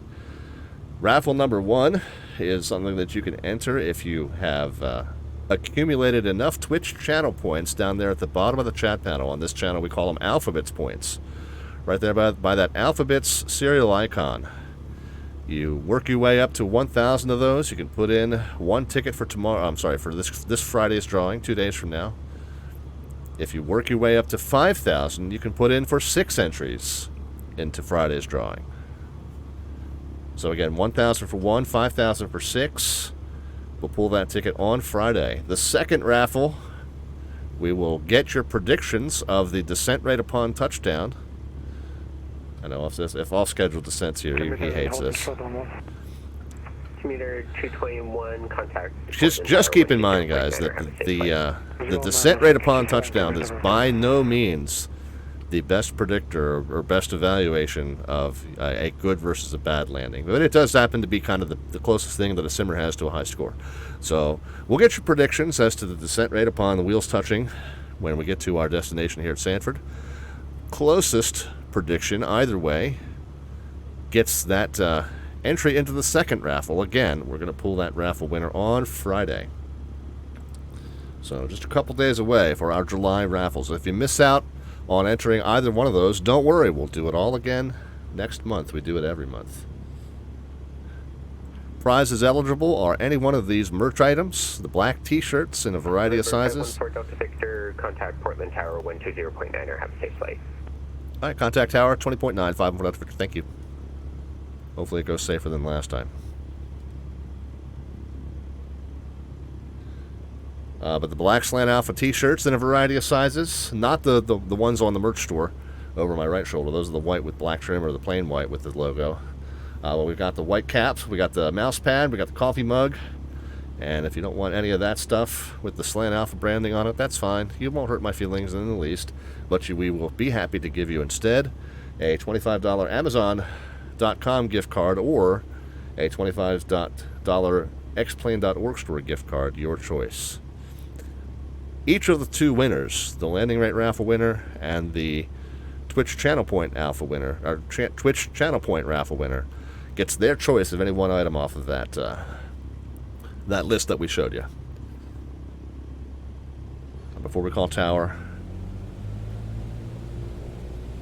we'll go ahead and do a run-up. Set 20. Check just the left magneto. See, the RPMs do dip a little bit, but not too much.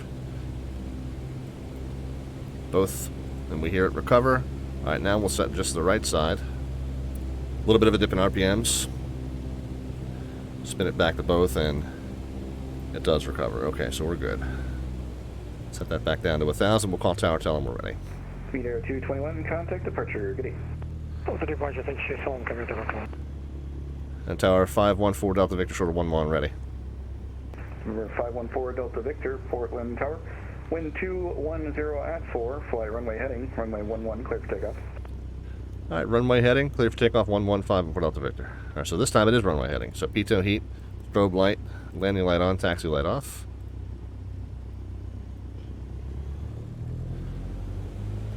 This time it is runway heading. Last time he had us turn immediately southbound.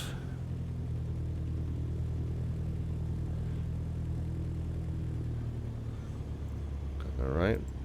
Should check final before you enter the runway, just as a confirmation that there's nobody coming. Spun into position. Temps and pressures all looking good. We'll set takeoff.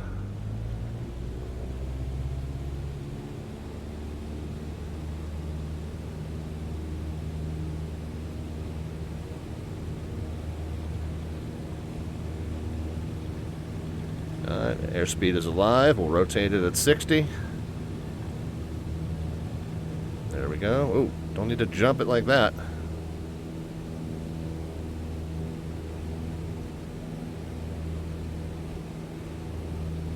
Maintain the runway heading. As we get through 5,000 feet, we'll get the flaps up. I'm sorry, 500 feet.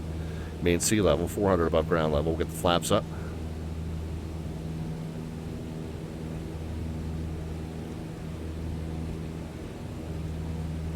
Go. Now we'll maintain that runway heading. Wait for him to call us and hand us off here. I'm gonna pull the power down just a little bit. Keep it off that red line. Again, that's the only thing I can kind of figure is what did us in that last one. To watch those oil pressure and oil temp gauges as well a little more closely this time. I'm so used to infallible aircraft.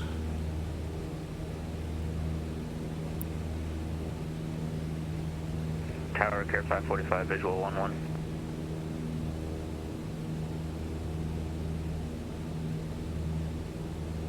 Drifting a little left of the... Number 514 Delta Victor, contact departure, ready. All right, going to departure 514 Delta Victor, see it. All right, 1975 is what we were All right, that was a mistake. given. You can turn to follow the arrival now. Sorry, the departure. Arizona departure, Carenado Mooney.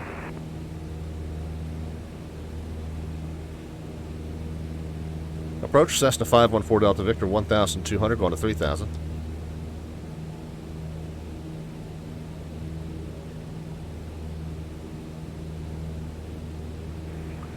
November 514 Delta Victor, point of departure, radar contact, common maintain 4,000.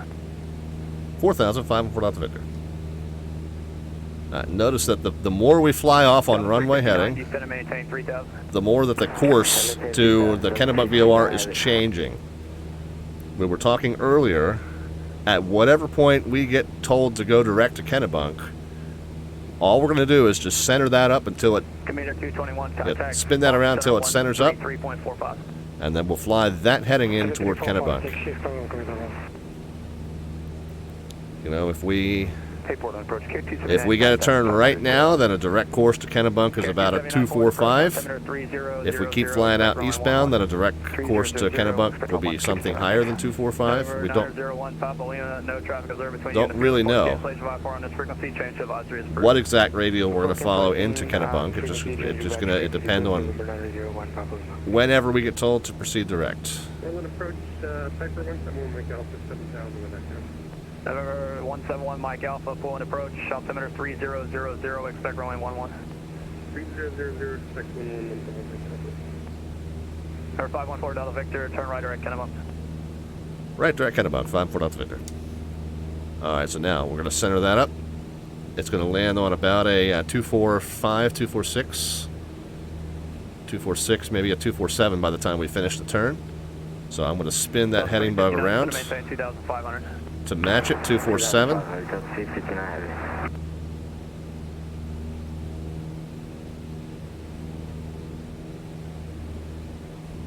Yep, now it's back on center.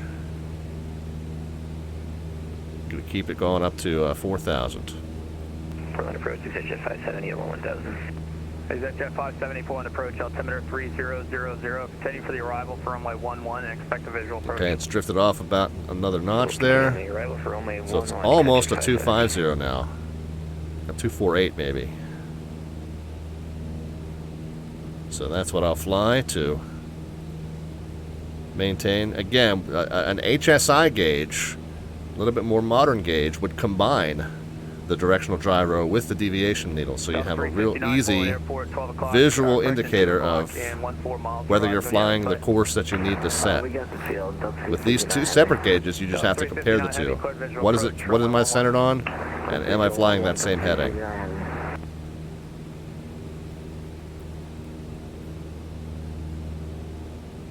But in the more modern ones, you got that you got that horizontal situation indicator. You got that yellow arrow that's in the center, and it spins when you turn, so you can kind of see what direction to fly. Whoa. Yeah, there's some weird glitchiness going on with the controls ever since the Sim update number 5. I am not doing that. Portland approach, shooting FedEx 1971, heavy descending 14,000 for So I don't know that. Information echo. FedEx 1971. I wasn't touching any controls other than the yoke there a minute ago. Portland approach, altimeter 3000, expect visual runway 11. 3000, visual runway 11, FedEx 1971. So I wonder if whatever happened to our engine on that first flight was just some sort of uncommanded control input there. Don't really know. Those view changes there were definitely uncommanded.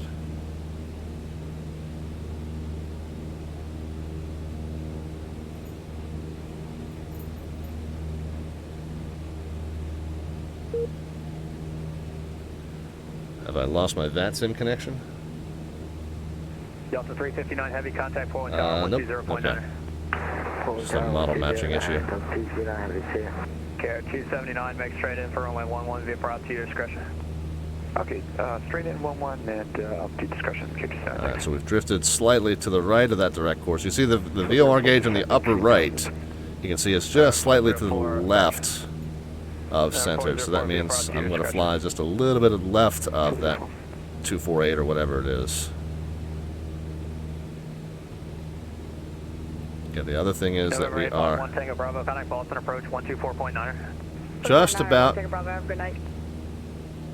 just about up to our cruise altitude of 4,000. So we'll level it out. I'll pull it a little bit further off of the red line. Alright, so now we're back centered on that course. Upper right VOR gauge is now back to centered, so I'm going to fly a heading that matches that. Obviously, there may be a little bit of a wind correction going on. November 171 Mike Alpha. So if we notice that we're flying that accurate heading of 248, but we're still getting blown off course, looking at that upper right, then we'll know, it might just be a wind correction thing. Alright, so arriving at 4,000, go ahead and level it out. Pull just a touch of power out of it. Keep the tack off the red line.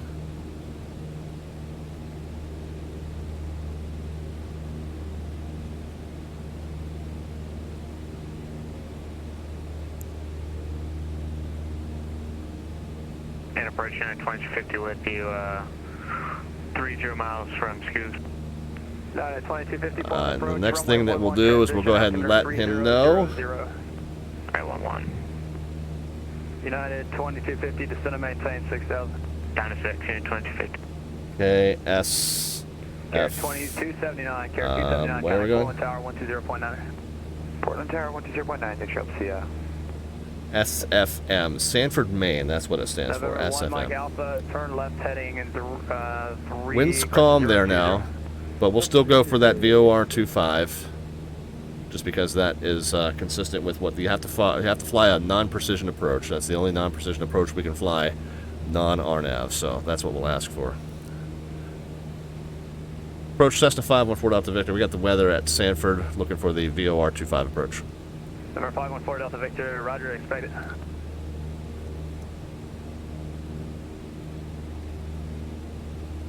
That's part of this rating, is that you make the request for the approach of choice before waiting for them to ask you.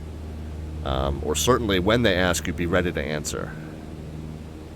So that is part of the standards of this rating, is that you're proactive in choosing that, that approach. 10 statute miles. A few clouds at 7,000. Of course, we're at 4, so we're well below that anyway. 3001. We can go ahead and bump the altimeter up just a notch here. Maybe 2 notches there. My adherence to the Kennebunk VOR is a little better this time. I'm see a 248 course, 248 heading, and I then went a degree or 2 left of that, but still seem to be maintaining that course pretty well. So November 404, change of plans, fly heading 020, and you can expect. All right, let's go over the briefing for that that approach again. Again, right now we're proceeding direct to Kennebunk on whatever radio we happen to have wound up on. There's not a specific radio that we're following. Just direct from wherever we wound up once we departed the airport. So it just happens to be the 248 inbound that we're flying. This is what we're going to do when we get there. The nav aid for the approach is also 17.1. The course is 261. Above 2,000, clear the VOR. Runway 25 approach and report your procedure turn inbound. Alright, 2,000 or above at Kennebunk and report the procedure turn inbound, clear for the VOR 25 approach 5 Delta Victor. FedEx 1971, set to maintain 3,000. Set to maintain 3,000, FedEx 1971 heavy. So 117.1, 261. We'll set that once we fly over it. The field elevation at touchdown is well, the average field elevation 244.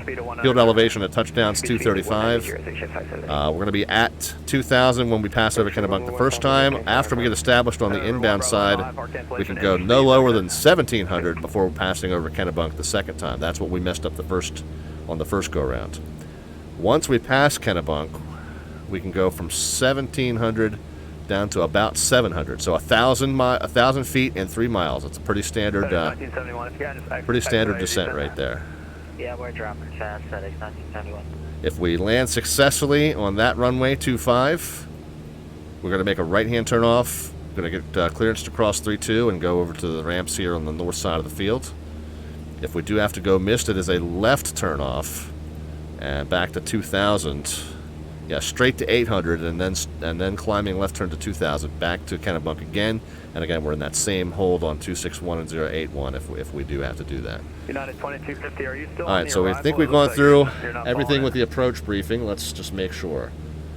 Approach frequency and course. Missed approach frequency and course. You're supposed to have Biddy and then Trio. Minimums.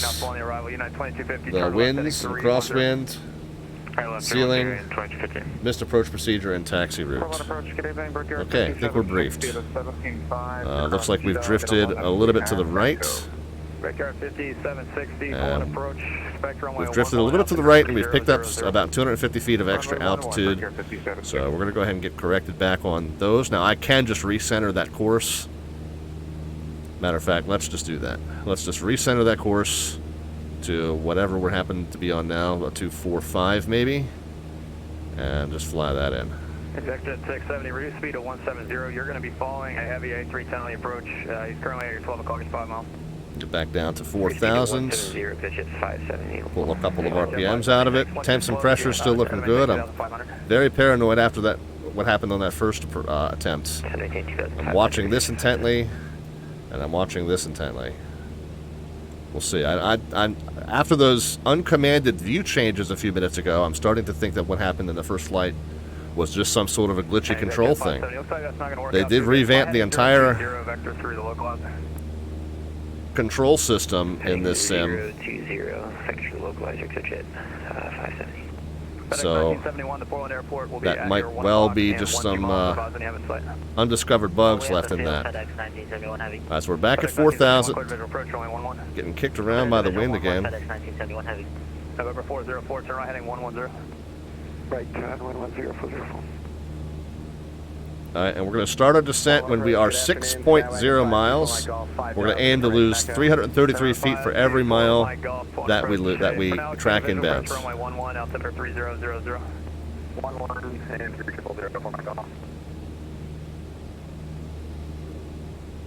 And departure 58 Romeo Mike 2000. November 538 Romeo Mike, point departure, squawk 2014. Squawk the assigned code, please, 2014. Stand by, thought we were squawking 2014, stand by. November 1 Mike Alpha, descend maintain 4,000. Down to 4,000. So we slipped a little bit below our assigned altitude, get back up to 4,000. But as soon as we get down to, yeah, 5.5, so we can actually go ahead and start our descent now. 0.9 or 170 over radar till 5, FedEx 1971. You have a good night, and we'll see you. Thanks, see you later. Exec jet 570, turn right heading 140 and join. So this is where you would want to check in with controller and just tell them we're starting down from 4,000 for 2,000 in Kennebunk. He might be a little bit busy for that. It's preferred that you do that, but you know, if it gives you a descent and you don't start that descent right away, it's customary to let them know when you do start that descent. Right turn heading 020. Alright, down to 3 and Alright, so at 5 miles we should have been at 4,600 feet. Yeah, we need to do a little bit better on the descent rate because I started the descent slightly late. 404, roger, thanks. Join the final approach course on that heading, and you're cleared for a visual approach, runway 11. You said 10, if you want me to fly 11, 404?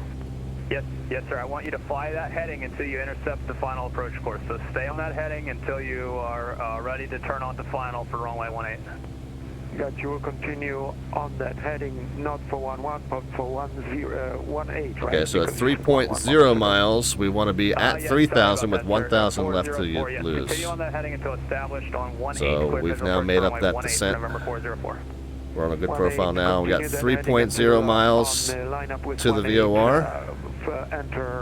Now we got 1,000 feet to lose when we get there. 2250, reduce speed to 170. 170, 2250. November 1 Mike Alpha, turn right heading 02, correction 110. And we just need to remember to let him know once we're established on that inbound course. That's what he asked us. He report established, report the procedure turn inbound is what he said. But that basically means to let him know once we have made that turn and are back on our final approach course.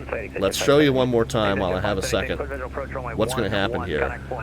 We have to fly the reversal on the chart. If we're coming in from whatever angle we're coming in, you know, it doesn't say no PT here anywhere.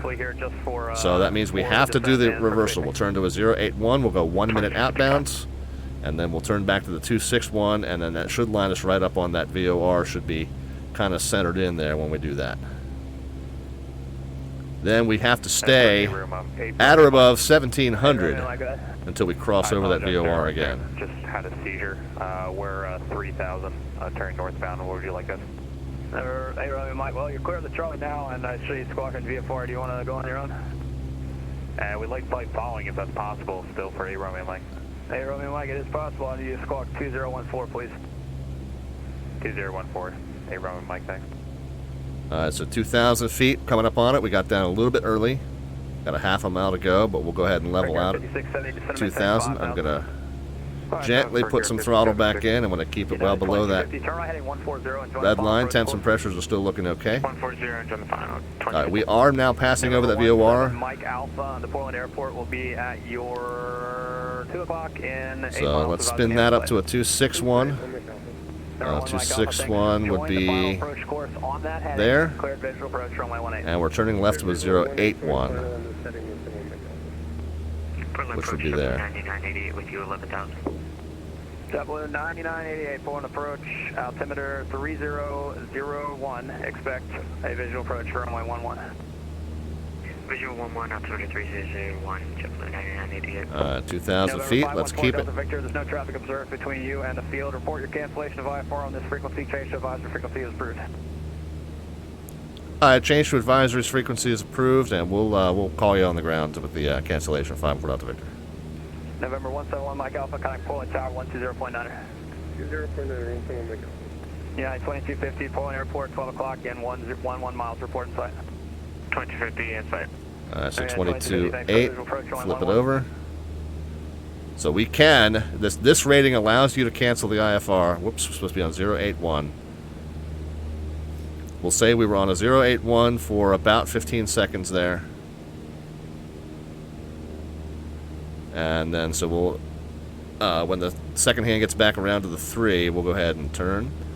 We can then descend to 1700. We have to stay at 1700 until we pass over the Kennebunk VOR.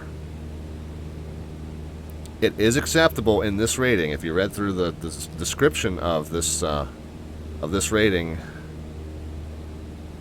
that on the Boston Virtual ARTCC website, it does say you are allowed to cancel IFR if you have the airport in sight. So we can. We tried that the first time. But this time we're just going to go ahead and keep our IFR clearance all the way to the ground. So we've gone outbound on that 081 for 1 minute. We're now turning back around. We should see the VOR up in the upper right start to come back in. I'm not seeing that yet. To make sure I've got that 261 set accurately. Looks maybe like a 260. Oh, there's a 261. Spin the heading bug back to 261 as well, just so I don't get confused.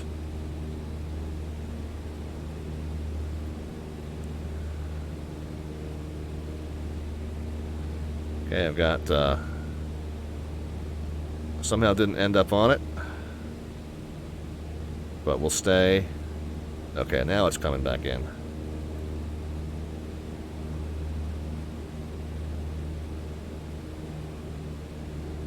Alright, we're 1.5 miles away with 400 feet to lose.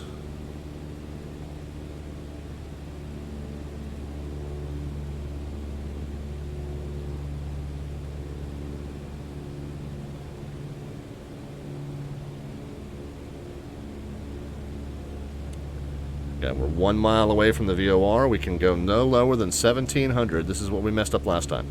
No lower than 1700 until we pass over that VOR.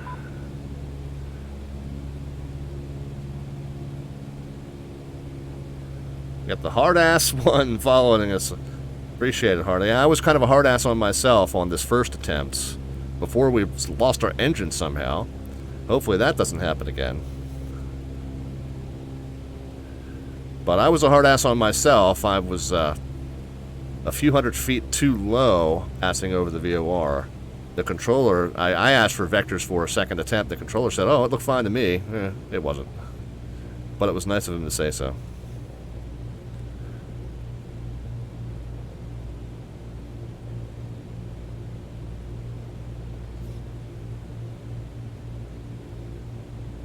Oh, you know what we might have done? I'm going to pull the carb heat on. I wonder if our carb iced up. I always forget that in this plane. Maybe that bit me. Temps and pressure still looking good. RPM's a little on the low side.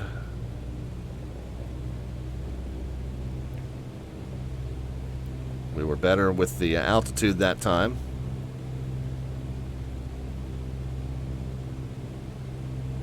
Radial's coming back in on the upper right.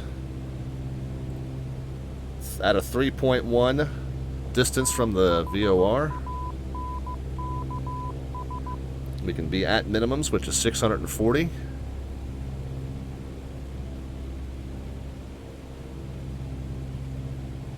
Basically 700.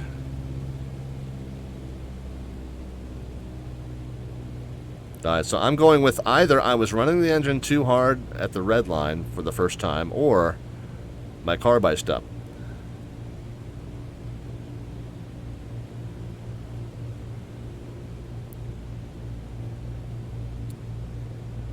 2.5, 2.6 on the DME there on the right.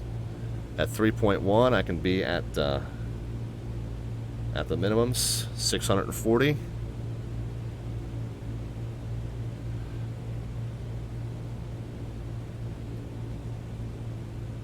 Let's go ahead and start getting flaps out. Guys can start putting those predictions in, by the way. Late call, sorry. Put predictions in. No bot command is necessary, just a positive or negative number into the chat representing the predicted descent rate at the moment the wheels touch. Sorry about the late call, guys. Put them in quick.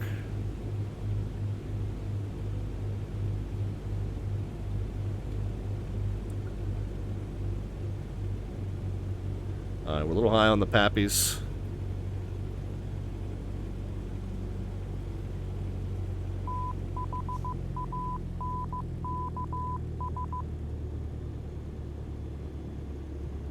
Winds are supposed to be calm, but I do feel like we're getting pushed over to the left here.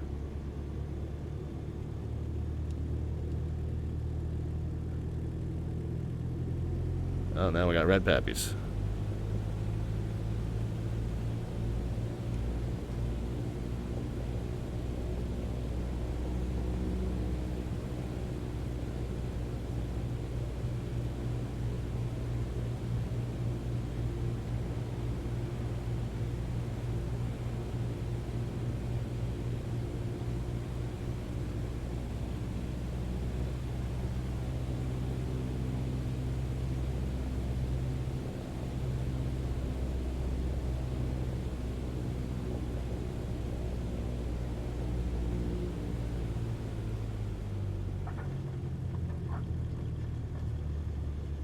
Alright, we'll take that. Sorry about the late call on the predictions, guys. Hopefully all of you got yours in that wanted to participate. Talk about the winning numbers here in just a moment. Either Mama Slant or Junior Miss Slant coming home there. Let's get the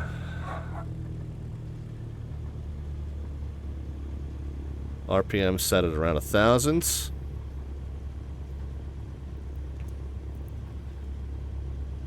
Should have made a call on the Unicom channel to let folks know that I was coming in. That was one thing that I could have done that I didn't.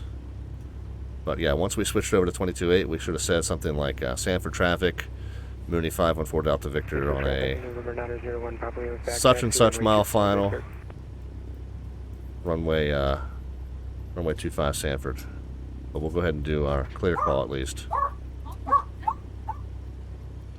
Sanford traffic, Mooney 514 Delta Victor, clear runway 1, correction, runway 25 Sanford. Go ahead and get our flaps in. Go ahead and get the taxi lights off, taxi lights on, landing lights off, pitot heat off, strobe lights off.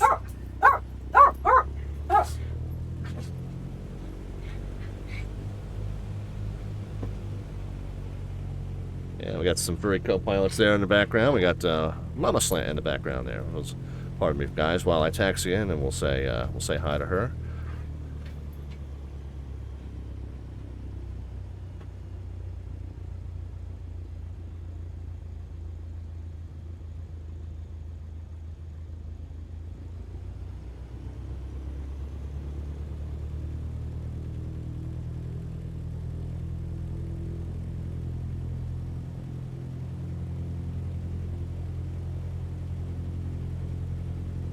for traffic, citation 1 Papa Lima straight out departure runway 24 Bickford.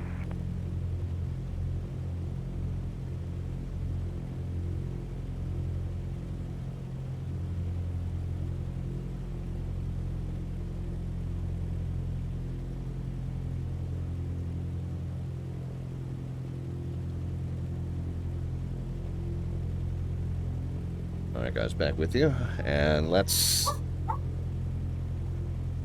make a Unicom call here for crossing runway 14.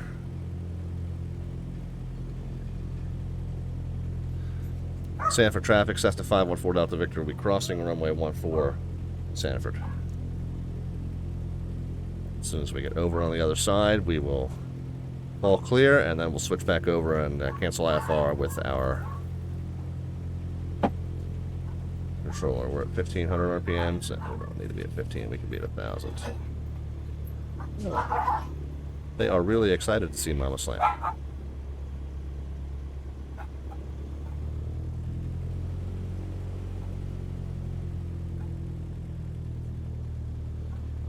Kevenator says, I have a GTX 3080 and my Microsoft Flight Sim still crashes. Which kind of graphic card you have isn't probably related to the crash, but if you want to join our Discord and find us on our tech support text channel, that's probably the best way to go about trying to get some help rather than here in the stream chat. Once we get over the hold short line, let's go ahead and let everyone know that we're clear.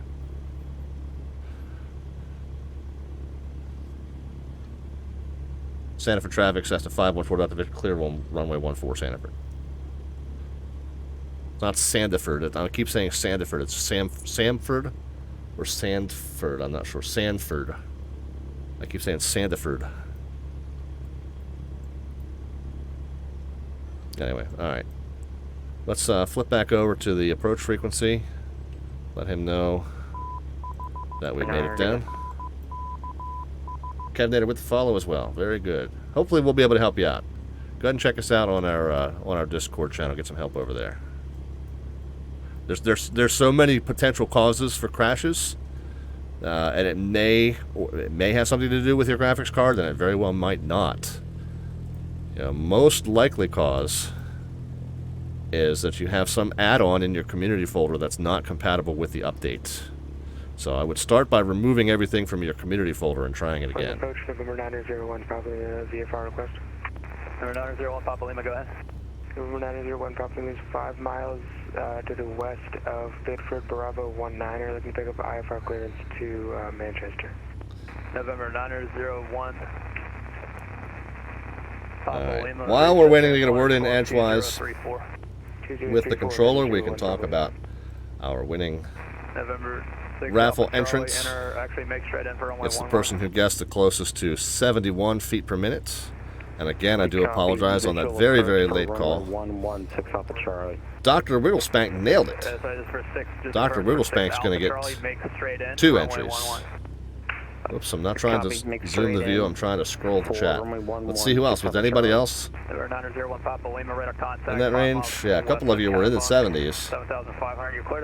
But Dr. Wigglespank gets 2 entries by virtue of nailing that prediction dead on. Oh, Unique New York was very close with the 68. 124.9 November 901, probably. But Wigglespank was the big winner. So yeah, Kevenator, I would recommend 54 Delta Victor, cancel IFR, we're on ground. 514 Delta Victor, thanks. IFR cancellation is received. Congrats on passing wings IFR 12. Thank you. We'll talk to you if you're 514 Delta Victor. Yeesh. Yeah, so I would start Kevenator by emptying everything out of your community folder if you have any kind of add-ons, because there's a very good chance that there's something in that folder that isn't compatible with the update, and add them in either half at a time or one by one or however you want to do it to test, and see if there's a specific one that's causing the crash. But it may or may not have anything to do with what graphics card you have. We got the follow from Movable Gamer. That was a while ago. I don't think I circled back and said hi. Hard ass with the follow. We said hi to Keno, the producer, is here. Keno, thank you very much for being here. G. Foster 85 with the follow, and then Kevin Nader just moments ago. All right. Let us go ahead and start looking at the next flight to do. We are going to be moving on to, this was 12. Let's go ahead and pull up number 13 and see what it says.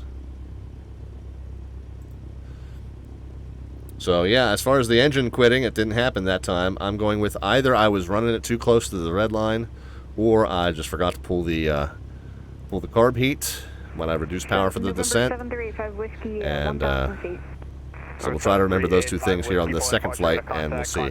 The other thing, like I said, we saw the view change a few times uncommanded, so maybe there was some other uncommanded thing which cut my engine. So anyway. Probably 100. November 85 Whiskey. Hold procedures.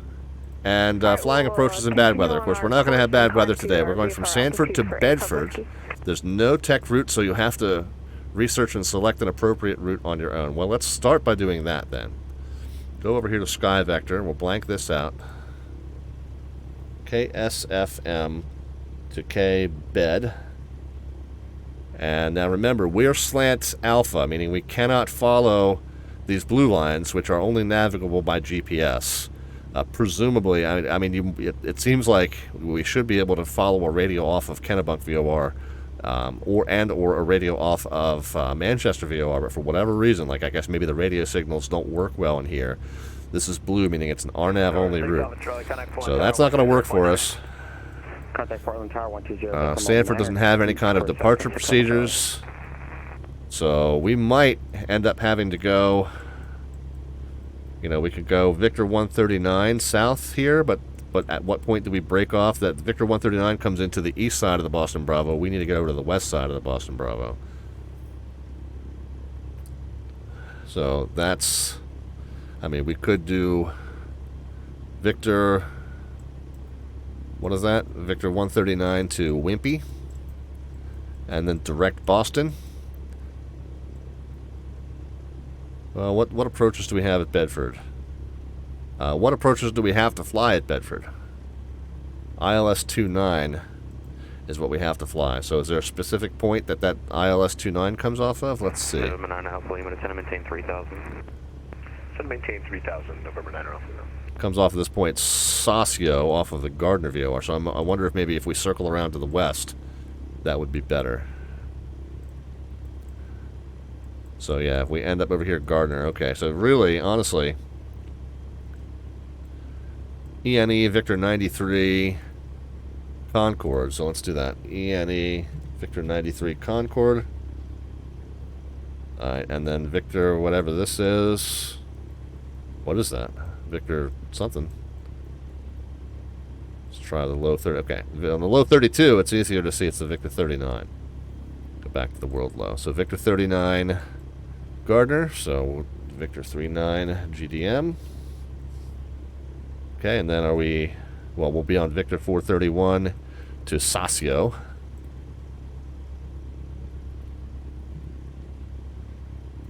And then that Saucio point is also a point where you can pick up the, well, it's charted here. It's not listed as an initial fix, but it's actually, it looks like it's the missed approach fix. It's the missed approach hold. Yeah, it's the missed approach hold. But anyway, from Saucio, it looks like we could proceed eastbound. I don't see a course reversal depicted here.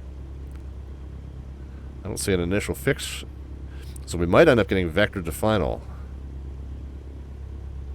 Let's see what the training says. Fly the ILS 29 to minimums, then execute the missed. It doesn't say anything about, so Saucio is the hold fix. So we will have to enter that hold fix properly based on the direction we come into it from.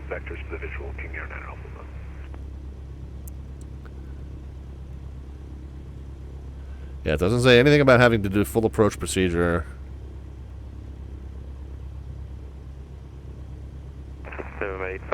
As you near ILS 29 to minimums, followed by the missed as published. Receiving vectors and establishing. Okay, so they will vector you to final on this. All right, so we don't need to necessarily come in from the west then. That makes it a little easier. We can. I think we can do what we said initially. Maybe Victor 139 to Wimpy. So let's blank that out. Anna, Victor 139 Wimpy, and then direct Boston. And then once we are inside the Bravo, we'll be getting vectors anyway. Alright, so I think that's a better plan. 94.5 miles. Portland approach, .com 101 through 15,000, across the Sea Dog at 11, and information Foxtrot. Stockholm 101, heavy Portland approach, information Foxtrot current, altimeter 300. And it is a little bit different than the route that I planned ahead of time, so let me update my sheet here. With the mileage and with the routes. And we'll, King Air 9 Alpha Lima has the fuel in sight. Come back over here to visual approach runway 11. Cleared visual approach runway 11, King Air 9 Alpha. Alright, let's make sure that we did everything that we needed to do once we got parked. Parking brake set, taxi light could come off. Transponder back to 1200. And standby. Elevator trim back to 0. November 64 uniform. And there we go. Alright, so back up to the top. Now we'll go ahead and send our second flight plan. Cover. I do not see the traffic yet. IFR, we're going from SFM to Bedford. No alternate. Departure time, we're going to call it 0145, I think. Looks like our flight time en route is 101. With about 225 left in the tanks. Cruise speed 110. Cruise altitude 4,000. Route is going to be what we decided a moment ago, which was Kennebunk, Victor 139 Wimpy, then direct Boston, and then this is the wings IFR 13. Alright, so that's all filed.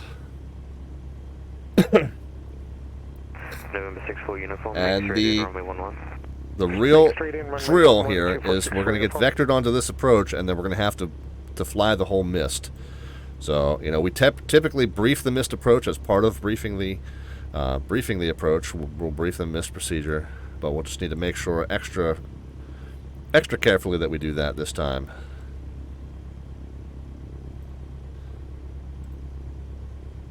Because we know we're going to be flying it for sure. Alright, now. November 9, Alpha Lima, contact tower 120.9, good day. We have a, we're tower 120.9. Maybe get an updated METAR here at our origin. Okay, where are we? SFM. Okay, so it is the next observation. It was at 2356, now it's 0056. Still calm, 10 statute miles now, 10 statute miles and clear, 3002. So we'll bump the altimeter up a little notch here. Other than that, I think we're ready. Directional gyro and compass should both be reading at 070, hopefully. Yep, they are. Alright, I think we can go ahead and get our clearance.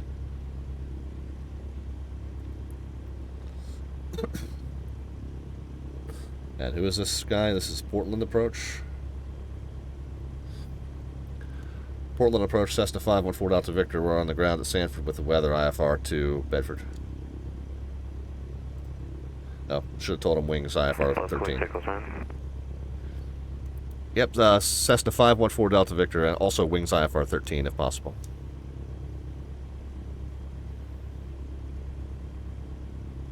November 64 uniform, contact tower 120.9, good day. Oh. Contact tower 120.92464 uniform. November 514 Delta Victor, Portland approach, clearance on request number 1. Okay, clearance on request, he says. Alright, so let's roll through the checklist.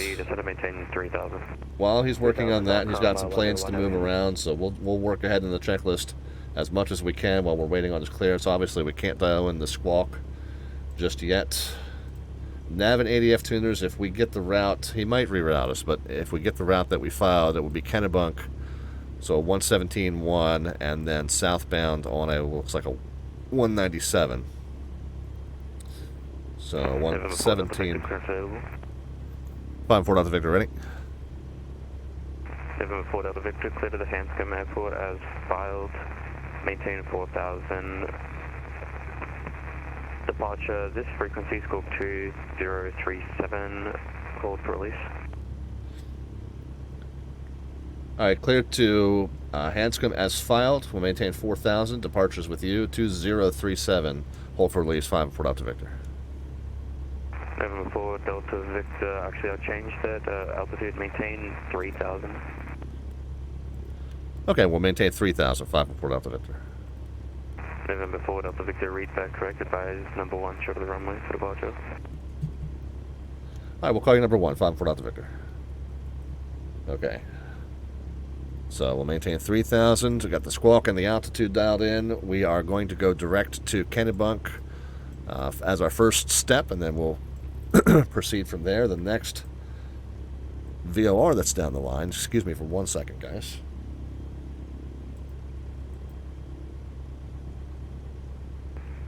Portland approach, good evening. Challenger November 46 Foxtrot Delta with you 9,000. November 46 Foxtrot Delta, Portland approach, information Foxtrot car, so altimeter 3001, expect... Lee Meadow Lions here says, I'm wearing my Slant Alpha t-shirt. Incredible Stan says, thank you. Yeah, nice of you to stream for us today. Thank you very much, Incredible Stan, for being here. Undone, we owe you a raffle ticket. We'll get to that in just a little bit.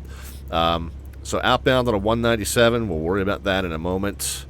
And then the next one down the line, it's really just going to be the Boston VOR, because we're just going to follow this out 57 miles to this point, Wimpy. There's not a VOR on the other side of the route that we're going to switch to.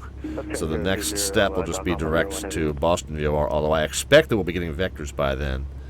But we'll just be ready to go as filed, since we did get cleared as filed. So 112.7 is the next navigation step. We'll get that preset and ready to go. And back over to our track list. Okay. We will 101 heavy on the face. The airport is at your check flap operation. Make sure that we can see the flaps visually operating. Come on. See the flaps visually operating, as well as seeing the interior indicator move. The interior indicator is that little bar alongside of the lever. We'll go ahead and set takeoff. Trim is already set neutral for takeoff. So look at there. Oil temps, pressures, looking good. And we'll brief our taxi routing. Now the taxi routing is a little tricky because we don't have an airport diagram at Sanford, but we'll just pull up any approach here. And we'll just depart runway 25. That'll be the easiest thing. We'll taxi south and eastbound. And we'll be ready to depart 25.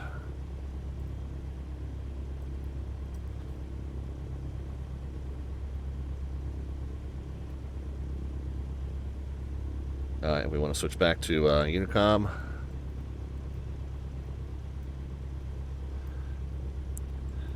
Sanford traffic, Mooney, correction, Cessna 514 Delta Victor taxiing out to runway 25, Sanford. Ground coordination is mostly done by see and avoid, since aircraft can safely stop if they need to. That call is really more for anybody that's inbound, so that they will know when they get closer to maybe keep tabs on what I've done, whether I'm still waiting to go or whether I'm clear. And that way it just kind of gives them a heads up. Oh, I need to listen for that guy. I want to make sure that he's not trying to depart right when I turn final.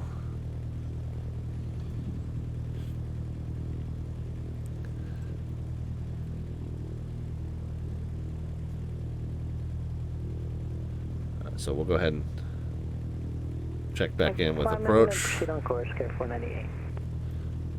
Really just going to let them know once we are ready to go.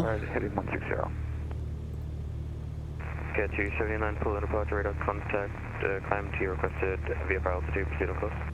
On course up to VFR altitude, thanks, K279. And we are going to direct Kennebunk from whenever we get airborne. It looks like about a 085. It's going to be that plus or minus by the time we get there, because obviously it depends on exactly the pattern we take when we get into the air. But it looks like we want to basically start a pretty substantial left turn, maybe to about a 080. Visual approach runway 11, caution wake turbulence 6 Foxtrot Delta. By the time we get rolling.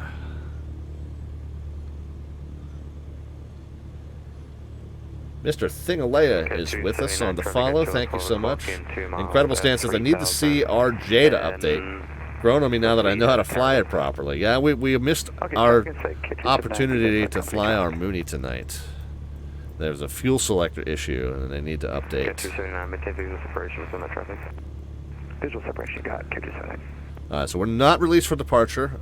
A tower would ordinarily get you a release, and then they would give you your takeoff clearance. At an uncontrolled field, you have to wait until the controller says release for departure, and they'll usually give you a timeline. So we'll check in and let them know that we are number 1, ready to go. November 6 Foxtrot Delta, maintain 150 knots. If we get a word in edgewise, we will at least. Maintain 150 until 2 mile final, 6 Foxtrot Delta. November 6 Foxtrot Delta, just confirm that was 150 to 5 mile final. Confirm 150 knots until 5 mile final, 6 Foxtrot Delta. Approach 514 Delta Victor's number 1 at Sanford, ready to go.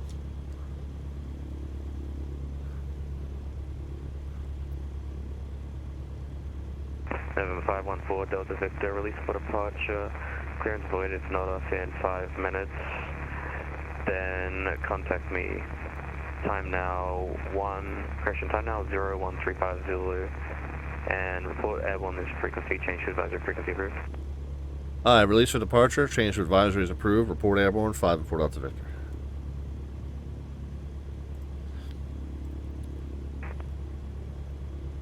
Sanford traffic, Cessna 514 Delta Victor, departing runway 25. Going to be a left downwind IFR departure, Sanford.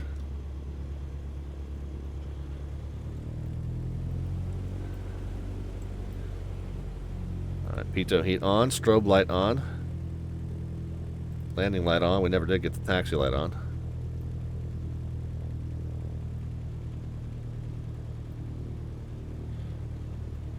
.25 is the runway that we're looking for.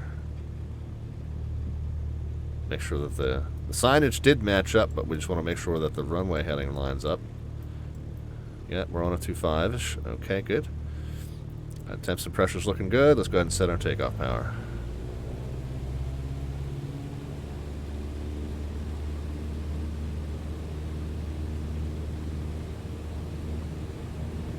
Oh, don't need the carb heat. I need to update my checklist.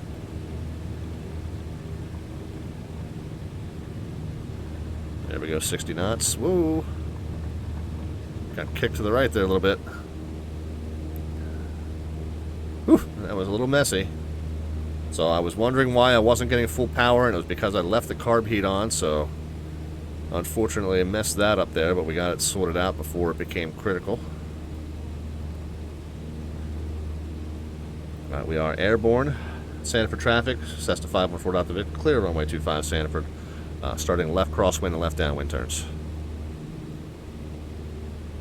We'll flip back over to the departure frequency. To the south, radar service terminated. School to maintain VFR frequency change approved. Good day. Could we also pick up points on, please, sir? Okay, 279 return. We want to go direct to Kennebunk. So that looks like at this point it's about a 065.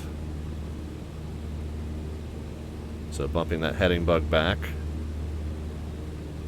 Maybe about a 070.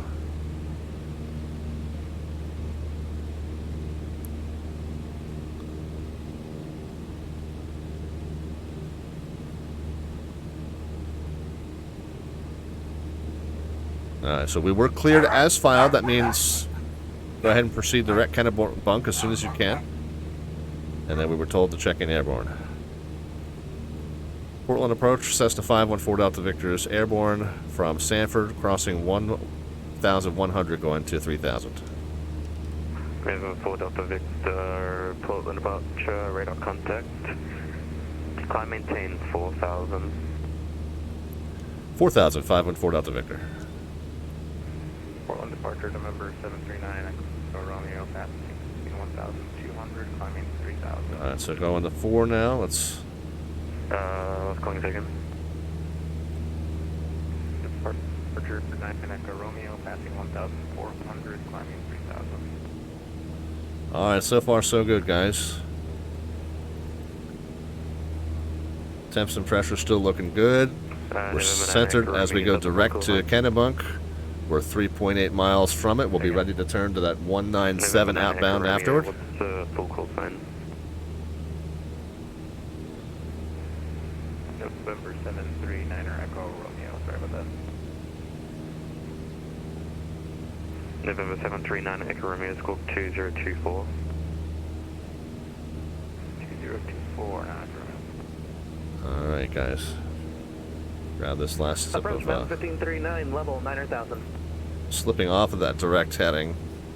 Mountain 1539, full burn. Kind of just recenter it wherever I've wound up, but in order to truly fly a direct, I shouldn't be doing a lot of that readjustment. The visual for runway 11. Looks like about a 072 now, so we'll try it. November 9 Echo Romeo, radar contact. Again, when you don't have that nice big yellow arrow, the HSI, you have to tune this until it centers. To go direct, tune this until it centers, figure out what course it's indicating, and then fly that heading down here plus or minus your wind correction.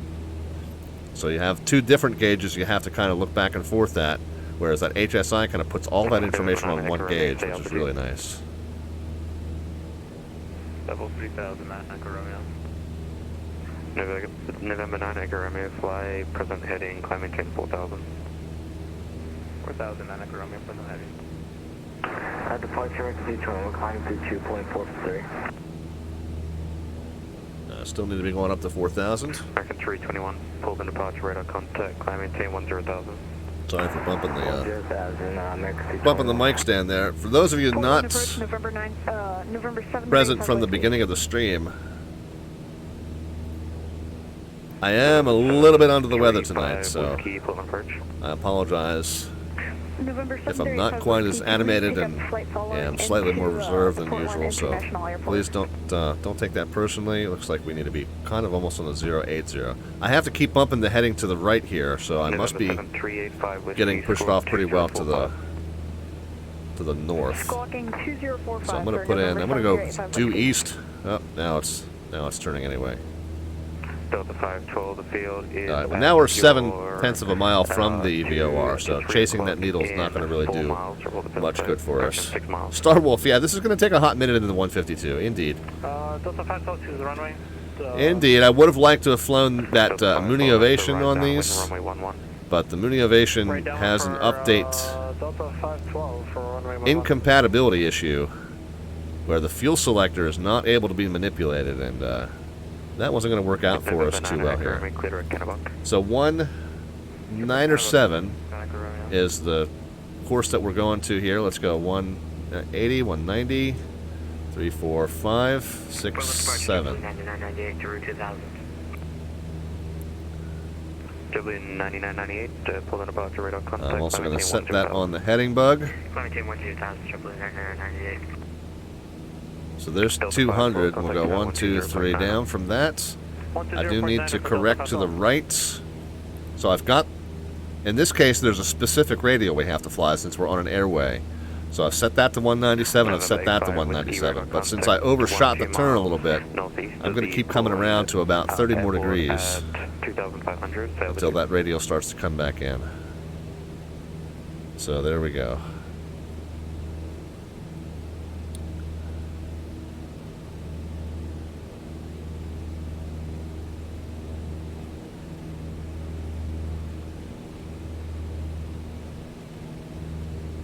Yeah, I would have loved to have flown that Mooney Ovation for you. Mountain Mountain 1539 to maintain. But by the same token, the JPLogistics had some updates made to it right literally a half an hour before the stream went live. So it was kind of a neat opportunity to make sure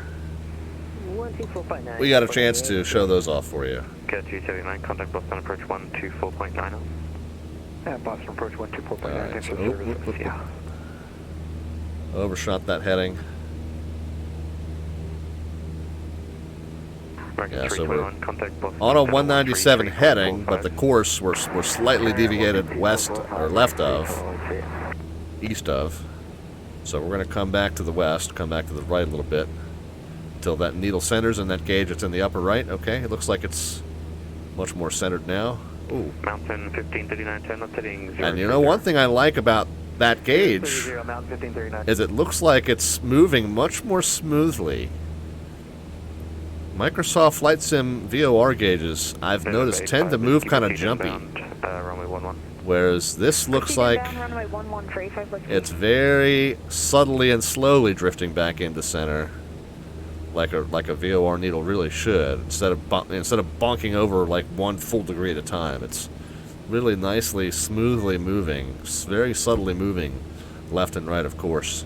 So that's another nice improvement. And this version of the 152. All right, we're at 4,000. We're going to go ahead and slowly level it off.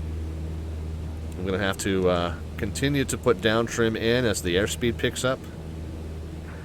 74 Delta Victor, contact Boston, approach 13, correction 124.9, good day. All right, 24.9 5 Delta Victor, we'll see it. 24.9er. Mountain 1539.10, left heading 360, descend and maintain 3,000.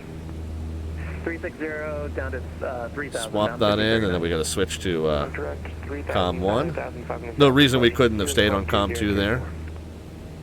But I'm just so used to doing everything on COM 1 that I just decided to switch back to COM 1 there, and we got a frequency change, and it seemed like a good opportunity to do it. Alright, so we'll check in with Boston Approach. Boston Approach, Cessna 514 Delta Victor, 4,000. 1 standby, 1 second, base to number 5402, Golf contact, full on approach, 119 approach 75, have a good day. NTS 25, 546 to go, thank you, good night, yeah. Number 514 Delta Victor, Boston Approach, Rogers, the match altimeter is 2999. 2999, 514 Delta Victor. Alright, so we'll bump the altimeter down a couple notches there. 8 Charlie Sierra is holding short runway 14, ready to go. And again, I think that the thing to do is to just let them know that we have the weather at Bedford, and we're requesting the ILS runway 29er.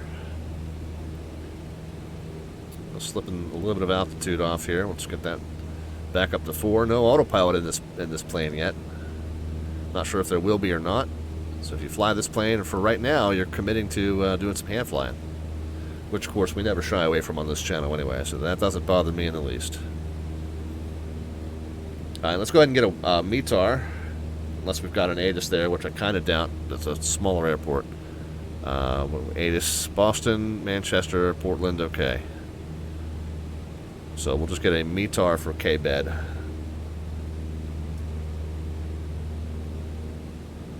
Wind's calm, okay, so ILS 29er's fine.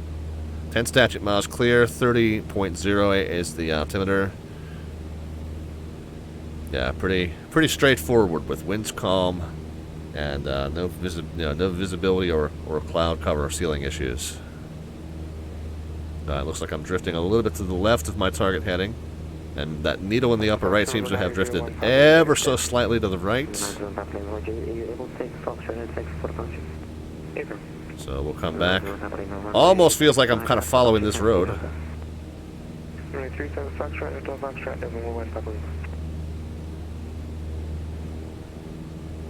Roads? Where we're going, we don't need roads. But visually, that kind of just helps us figure out that we're tracking to the correct thing. It looks like, you know, kind of pointed right towards halfway between that little island and that little mouth of that waterway there.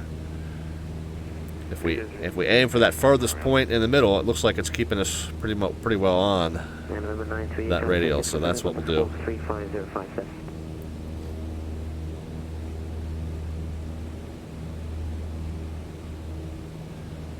Alright, and then we'll let him know. Now we've got the weather there at Hanscom, Bedford, and we're looking for the ILS 29 approach. And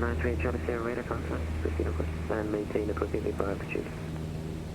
Proceed on course, maintaining the appropriate VOR altitude. Dominate Charlie Sierra. It looks like we're drifting a little tiny little bit right, of course, so we'll come over to the left. McLeay says, all I've done so far is try and find my house. Yeah, I think that's kind of the first gut reaction that everyone did. Now, I will tell you, the property where I live at, very kind of rural northern Maryland property, and there's our main house, and then there's like an outbuilding, like a shed almost, and then the guy that had this place, and it's very hilly and wooded and you know, kind of rugged terrain. The guy that owned the property before us decades and decades and decades ago, kind of an eccentric guy, he had a couple of old trolley cars that he bought from, I guess, the Baltimore Trolley Company, and he had them brought up here onto the property down in kind of the ravine by the little creek, and that was like a little clubhouse for his kids to go play in. This is, you know, like I said, decades ago, almost probably 100 years ago, and they are obviously they're not in very good condition. They're very rusted out. However, if you go to my house in this sim, you will see it there. Now, it doesn't look like a trolley car. Obviously, it's a top-down image, and you know, the AI system had to kind of figure out what to put there. And it put like a mobile home trailer, like a, you know, like a modular home or whatever you want to call it, you know, a trailer home where that trolley car is. But that's pretty good. I mean, it's pretty freaky to see how close that AI, from just based on that top-down imagery, really got this property. It's freaky. 119.75. It's freaky. I'd love to show you that on stream. I don't know how comfortable I am giving out my home address. Obviously, wouldn't be technically giving out the home address, but it'd be giving you enough information to find it. Not sure how comfortable I am with that, but just suffice it to say, it was very, very freaky. All right, I'm still kind of drifting a little bit right of course, so we're correcting out to the left here. And yeah, Starwolf, this is so what is the 152 mod? So it's an improvement. McLeay says I still haven't managed to find my house. Well, mine is darn accurate, like freakily accurate.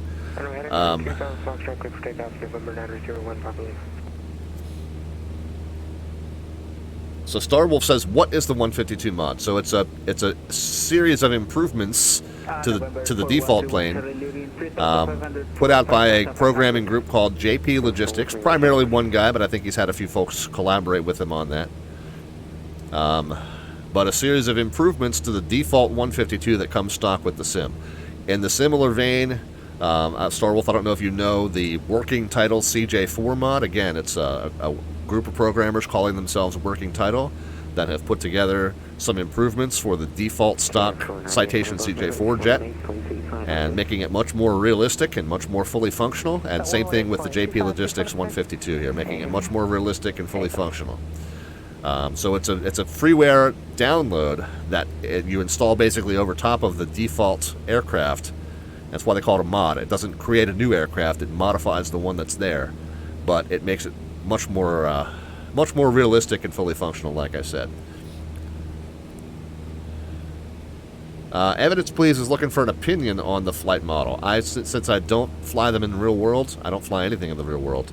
I don't know that I feel terribly qualified to comment on that evidence. I'm sorry. It feels nice to me. I mean, I feel like there's a little bit better. Excuse me. I feel like there's a little bit better modeling of adverse yaw. I feel like there was a pretty good, pretty reasonable feeling stall characteristic when I had to put her down in the field earlier. I felt like the stall characteristics as I was coming down into touchdown on that field. I think I felt pretty good. So my opinion is it's fine, but I don't fly them for real, so I really don't know that I can give you terribly good advice. I've been planning to go to big cities like New York to see the Statue of Liberty. Yeah, McClay, there's some really good opportunities for sightseeing in this sim. Are you playing on a controller? No. No, I fly with much more of a kind of a realistic set. Not a super. I didn't spend a lot of money on this setup, but that CH Products flight yoke there, I got about $70 used. Now that was before the the chip shortage and the market got kind of skewed by the release of Flight Sim 2020. They're a little harder to come by at that price now, and that's my second one, by the way. First one kind of died eventually, but that's essentially what the office setup looks like. Love that chair. That is my old beat-up office chair. I've had this thing for probably close to a decade. It's a very comfortable chair. El Puro says, which do you prefer, X-Plane or Flight Sim 2020? Like all things, man, they each have their strengths and weaknesses. For low-altitude flight over populated areas, Flight Sim 2020 is amazing. For having a mature platform that has a lot of really well-modeled and realistic and fully functional aircraft for it, X-Plane is the way to go. X-Plane, I feel like the general consensus is that the flight dynamics in X-Plane are a little bit more realistic as well. Microsoft Flight Sim tends to fly somewhat arcadey to some. Again, I don't have enough real-world or any real-world experience to compare to say that for sure. I will say that X-Plane's flight dynamics feel much more organic. You can kind of feel how the plane is reacting to your control inputs a little bit better than you can feel it in Flight Sim 2020, but that's just one man's opinion, and also that's going to change depending on what types of planes you fly too.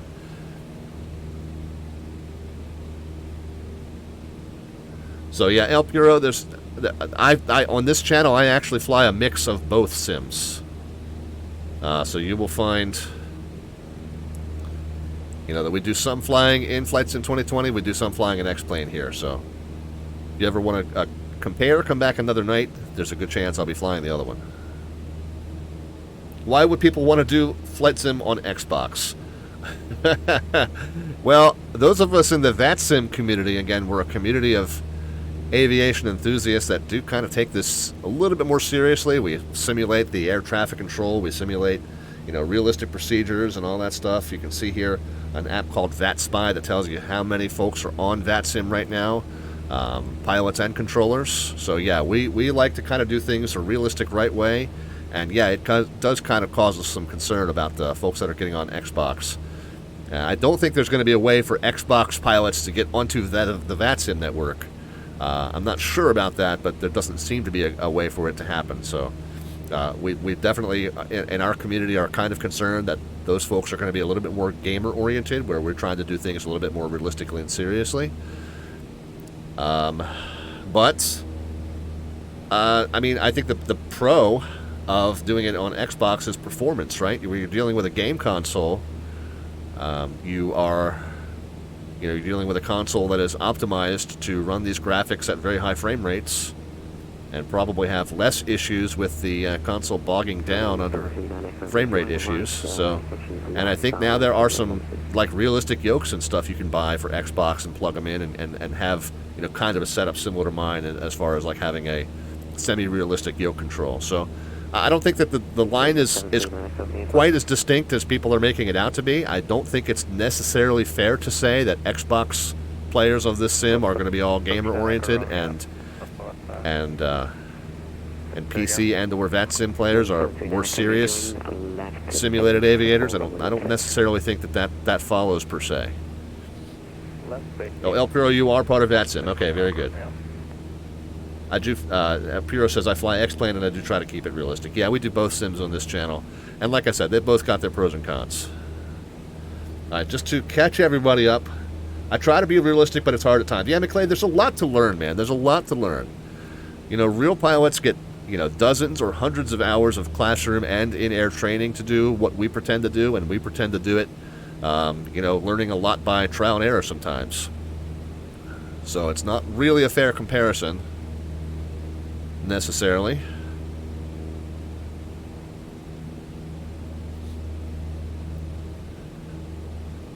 Looks like my VOR, I'm a little bit right of course here, so I'm going to correct it back to the left.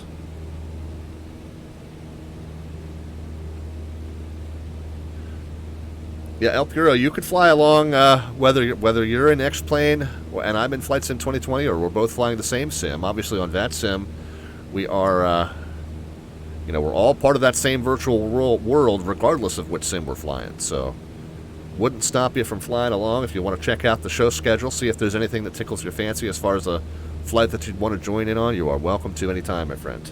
McLean says, where are we flying now? We are performing what we call the Boston Virtual ARTCC's Wings Over New England training flights. They have a series of 6 VFR and 24 IFR procedural training flights. Again, you read through the material that's on their website. You see what they're going to be evaluating you on. You pull up the relevant charts, look over them, make sure you understand them, Google anything that you don't understand, and then you get on the network and fly. Anytime that they have Boston controllers online, they'll evaluate you and let you know whether you did the flight properly or not. So that's what we're doing. We are, if I can get my Sky Vector map, we're following Victor 139 on this 197 radial southbound from Kennebunk, and we're picking that up all the way down to the edge of the Bravo here where Wimpy is, 57 miles out. So that 197 course, 57 miles. You can see we've got 197 dialed in here. Looks like we're adhering to that course pretty well. Again, I've got now a little bit of a left correction in. I got to come back to where I'm steering towards a 197. Plus, we got a couple extra 100 feet of altitude while I was yammering away. So we'll get back on that 197 heading, and we'll get back down to 4,000. And then the DME, which is new in this airplane, new in this mod, 29.4 miles, 29.5 miles and counting up. So we're taking that again. That Point Wimpy on the edge of the Boston Class Bravo airspace is 57 miles south along that radial. So we've still got a few miles to go yet. But yeah, it looks like these needles, as the deviation drifts slightly to let you know that you're a little bit left of course, a little bit right of course. The Microsoft Flight Sim 2020 default gauges tend to kind of jump a degree at a time. Boop, boop, boop, boop, boop, boop. Whereas this one looks like it's moving much more smoothly now, which is a very welcome change. That was one of my big pet peeves flying in Flight Sim 20 versus X-Plane. The X-Plane, they do appropriately move, they're analog gauges. So they don't necessarily round everything to the nearest whole degree. If you get, a tenth of a degree off, or a 20th of a degree off, or a 30th of a degree off, that's going to be reflected in some small fashion on that gauge. Does the transponder work? Yeah, hit the on button. Hit the on button, it'll power up.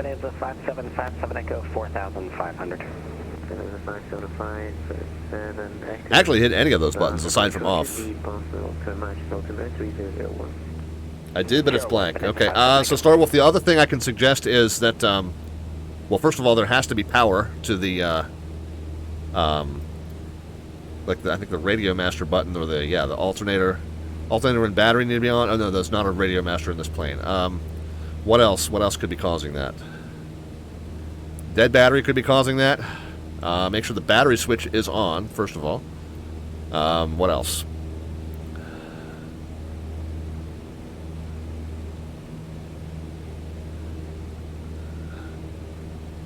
Osis14 is with us, says, I play FSX, but I can't land to save my life.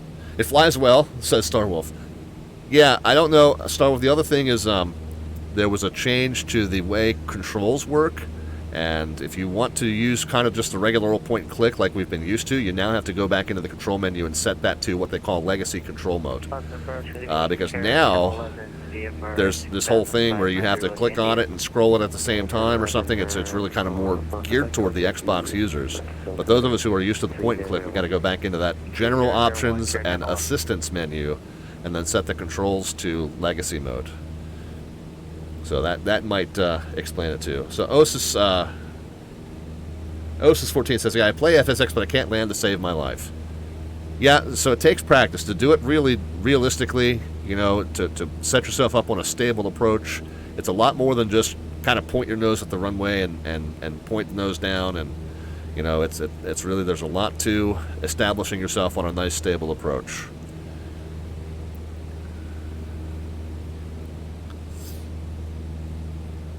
Back in Legacy and Realistic, it had no ADF or DME. I wonder if there's some sort of a mod conflict there, Star Wolf. Maybe something else in your community folder that wasn't updated that's conflicting. I don't know what else to suggest. Takeoff and flying is fine for the most part. Yeah, the landing is certainly the toughest part, but it's where you have to kind of really adhere to the correct kind of performance settings. You know, you really have to, you know, be at the right power settings and the right flap configuration.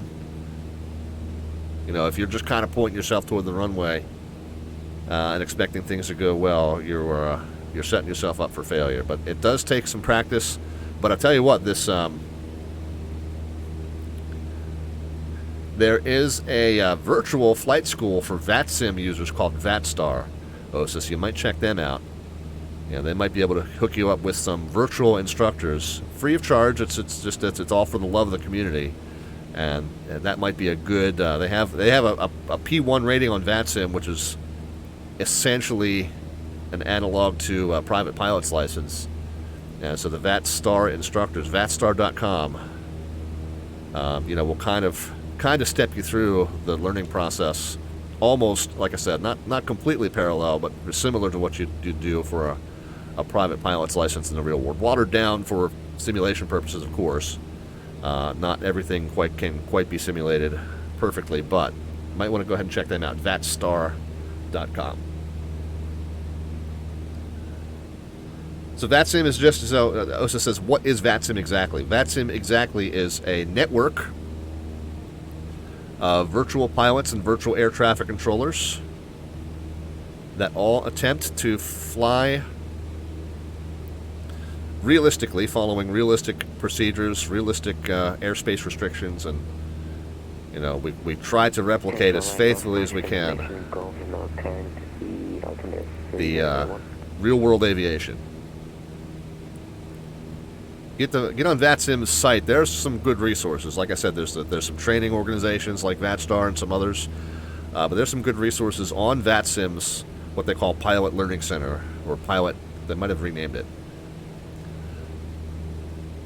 I think it used to be called PLC, and it's now something else. But my.vatsim.net for sure. And then there's some good resources over there that you can find. All right, so we're coming up. We're going 57 miles down this radial, and we are 3940 miles, so we're going another 17 miles before we then just proceed direct to Boston VOR. Probably, like I said, to expect vectors here in just a moment, but I am in the meantime going to go ahead and let the controller know that we have the weather at our destination, and we would like that ILS runway 29 approach. 7514 Delta Victor, contact Boston approach 109.25, have a good day. I'm sorry, was it 1925? You cut out a little bit. 11825, 11825. 1825, Sanford Delta Victor, see it. Yeah. 1825, okay, well, we'll let the next one know. I'm going to spin this all the way down. Sorry, confirm again that frequency for 121 Charlie?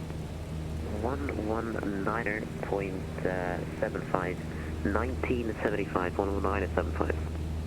19.75 for 1825, okay, there we go. A couple hundred feet high. Let's go ahead and get back down to 4,000.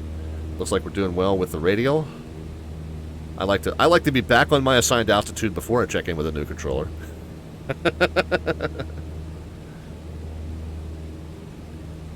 Two-type flight, ask away, man. Don't ask to ask, just ask. Says, I've got a question about my Microsoft Flight Sim 2020. I'll answer it as best as I can. Although, like I said, if it's a tech support question, you might be better served by going over to our Discord server and joining our tech support channel. But go ahead, ask away, and I'll do my best. Boston approach, Cessna 514 Delta Victor 4000. 514 Delta Victor, Boston approach. Good evening, Boston altimeter 3002. Expect ILS runway 29er. All right, 3002, expecting ILS 29er at Hanscom 514 Delta Victor.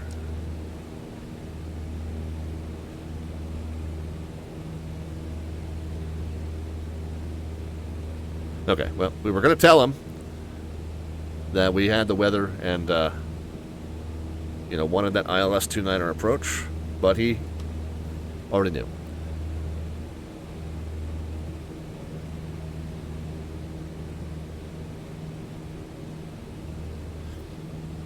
All right, so now we should expect that we're going to get vectored from this point, but if we don't, we're going to get to 57, and then we're going to proceed direct to Boston VOR from whatever radial we end up on at that time. 57 miles, we're at 44.3 now. 29 clear for takeoff. 29 clear for takeoff, 110, whiskey. Air 4 Delta Victor, fighting 240. 240, 514 Delta Victor. Okay, so we don't have to worry about that Boston VOR now. We can actually, since we no longer need... Stuck in the checking for update screen, it won't actually update for the new update. So I would recommend to type that you empty your community folder. Anything that you've downloaded that's like a community add-on, like a freeware add-on or even a payware add-on, just empty it. Because what's probably happening is that something in that folder isn't updated for the new version. And that's probably what's hanging you up there. But that's my only suggestion. If that doesn't help you, then I recommend you hook up with my tech support channel on my Discord. And there are a whole bunch of folks that are way smarter than me about that kind of stuff that may be able to give you some additional troubleshooting advice. But that's the first one I would check, is I would empty that community folder and try updating it again, because a lot of times what happens is that some of those community mods, scenery mods, aircraft mods, whatever, they don't get updated in tandem with the sim, and then there's something that they've made a breaking change to, something that's no longer done the way, that's no longer programmed the way it used to be programmed, and now that mod just doesn't work, or it causes some sort of infinite loop to happen or whatever. But that's what I recommend. But if that doesn't help you out, get on my Discord tech support channel. You're not going to get any better advice from me, but there's a whole bunch of folks over there that, like I said, are a lot more savvy when it comes to tech support issues than I am. How much further? We are basically getting vectored to the final approach course now. We broke off earlier than what's here, but we're going over to the west side of the airspace. I would say we're probably about 40 miles away, give or take. I'm actually going to go ahead and, now that we don't need that Kennebunk VOR to track that radial out, I'm going to go ahead and tune in that ILS, and we might get a distance reading for it that will tell us exactly how far we're out.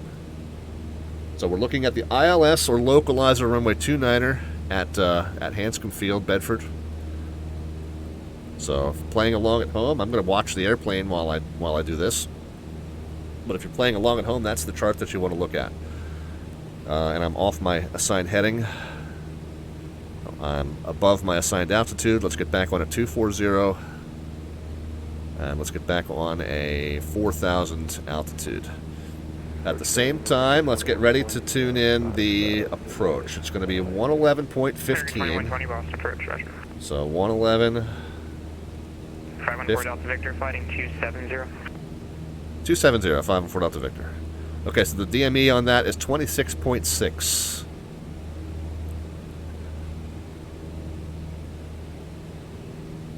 26.6 miles from the airport. Now, the part of this lesson that you might not be aware of is that this lesson is about flying the missed approach procedure. So we're going to do the approach to the airport. We're going to fly the missed, the published missed, which we'll go over here in just a moment.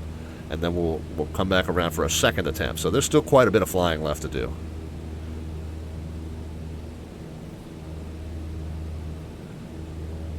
Alright, so we've got the 111.15, and the course is 293. So let's go ahead and spin that knob up there to 293. Well, that's 295. So then we'll go down 2 clicks to 293. There we go.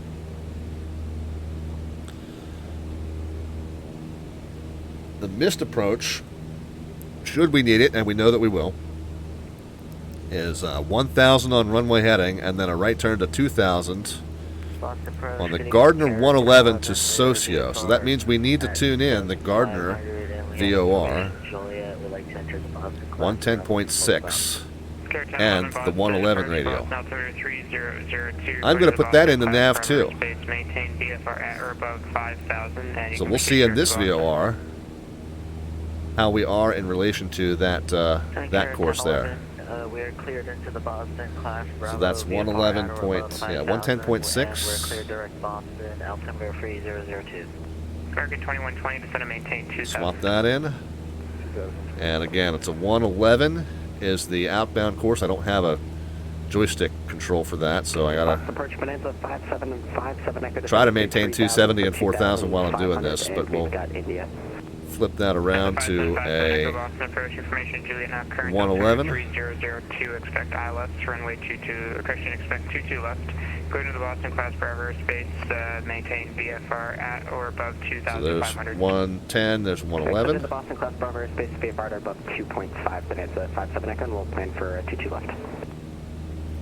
Let's get back on our assigned altitude 4,000 at our assigned heading 270.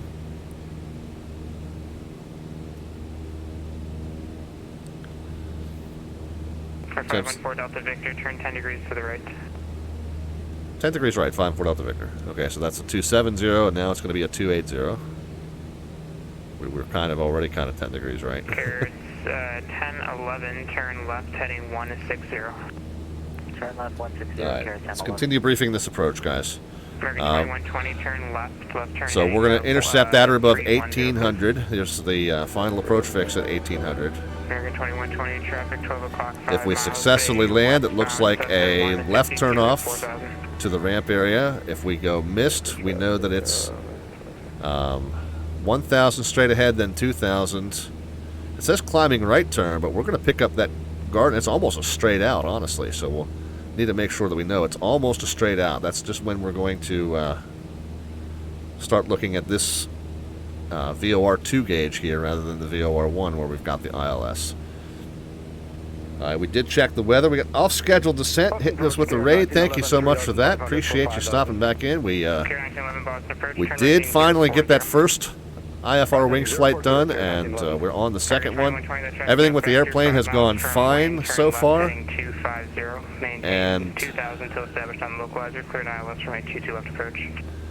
And I'm thinking off-schedule either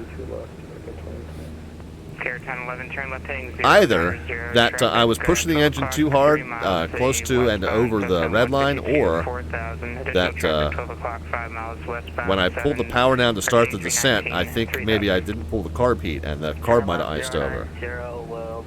So one of those two things. If I'd pulled that carb heat, it probably would have fired right back up, maybe.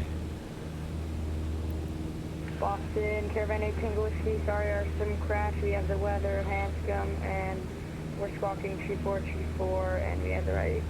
But here we are, heading into Hanscom/Bedford. We have the flight plan, and just to confirm. Red Warhawk has 5,000 alphabets. Yeah, Red Warhawk. What you want to do then is hit the little button next to that alphabet serial icon and cash those 5,000 in. I'm drawing on Friday. So this is kind of almost your last opportunity to do this. But go ahead and cash those 5,000 in, and we'll get you entered into that drawing for Friday. Those of you new to the channel, we do two different raffles. One is the Alphabets raffle we were just talking about. There you go. Got those 6 tickets. As you build up those Alphabets points at the bottom of the chat panel, 1,000 of those points can be cashed in for 1 entry. 5,000 can be cashed in for 6 entries. We'll get the ATIS and we'll expect ILS 22 left. King That's raffle number 1. Yeah, best of luck to you. Hopefully you'll be able to stop in and see us on Friday as we pull that. But if you're not here, that's no problem. I'll contact you. If you're on our Discord, I'll contact you that way. If you're not on our Discord, I'll contact you via Twitch Whisper. You'll have a week to hit me up and let me know what you want if you happen to be the winner. The second raffle that we do on this channel is the landing rate prediction raffle. Now, hopefully, I'll give you a little bit more warning this time once we get established. And remember, the first time we do this approach is going to be the missed approach.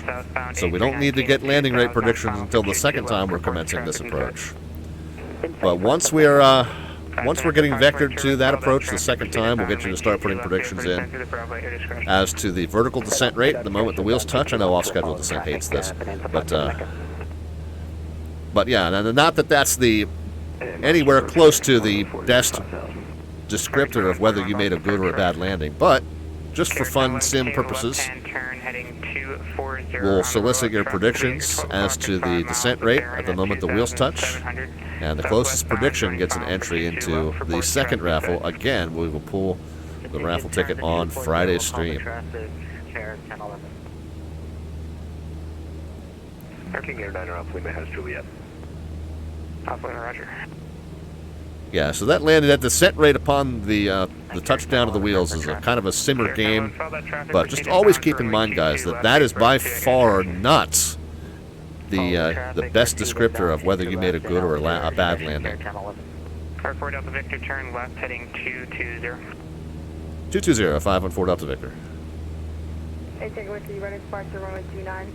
Okay, Tango Whiskey on departure, fly runway heading, wind. But it's a fun sim game that we play. Now, I will try, ideally, I'll try to get a nice smooth landing and be on center line at the right VREF speed, you know, within the touchdown zone. I don't always. Sometimes I'll cheat and float a little bit just to get that nice soft touch. That's the bad pilot thing to do. 60. But yeah, just keep in mind it's just a sim game, guys. Not necessarily reflective of your priorities in a real landing. 41, turn right heading 360, descend and maintain 4,000. All right, let's make sure we've gone through everything in the briefing items for this approach, just to make sure I haven't missed something. We got the approach frequency and course set in nav 1. We've got the missed approach frequency and course set in nav 2. Did we talk about minimums? I don't think we did, actually. Let's look at them. Touchdown, touchdown field elevation is 132. Touchdown zone for 29 is 128. Minimums are 328, so 200 feet above ground level. So we'll say 350 round figures, just in case. Direct piece, KR 1911. Sorry, Tango Whiskey, say altitude. We are 800 for 3,000, maintain whiskey. We did say that the forecast winds are calm and the ceiling is, I think it was unlimited. I think it said 10 statute miles clear. Yeah, it did. Now, Microsoft Flight Sim 2020 is not bearing that out. At least looking ahead of us, it doesn't seem to be bearing that out. But it looks like we're below the cloud layer anyway, so it looks like we shouldn't have any issues with runway visibility coming into minimums. But just in case, and of course we are going to go around anyway as 4 Delta Victor, descend and maintain 1,800. 1,800, 514 Delta Victor. All right, so let's go ahead and get the plane down to 1,800. And again, because we're pulling power, I'm going to go ahead and pull carb heat. Probably what I messed up the first time. Aim for about a 500 foot per minute descent. 81 Boston approach, turn right heading 360, maintain 5,000, do not exceed 180 knots. Do not exceed 180 knots. Alright, so I think we've covered all the briefing items in the approach now. Let me just run through it one more time and make sure. American 2141, turn left. Approach frequency and course set in the nav 1. Missed approach frequency and course set in the nav 2. Minimums we discussed, we're going to call it 350. Winds and crosswinds, yeah, it's calm, so no crosswind. Forecast ceiling reported clear, but visually appears that there are some clouds, but they do appear to be above us. Missed approach procedure, we know it's more or less straight out onto that 111 to Gardner VOR. And then if we do make it down successfully, I believe we said it was a left-hand turnoff. Left turn 250, 3000 to localize. Let's get the airport diagram in front of us. Yeah, left-hand turnoff to the ramp if we do make it down successfully. King Air 8909 Alpha Lima just checking in if haven't heard anything, getting kind of close. Alpha Lima, you're just starting the sequence now. Just want to maintain 5,000. Nando Kitty says, how do you find this version? I get CTDs all over the place and the controls are awful. With this version of what?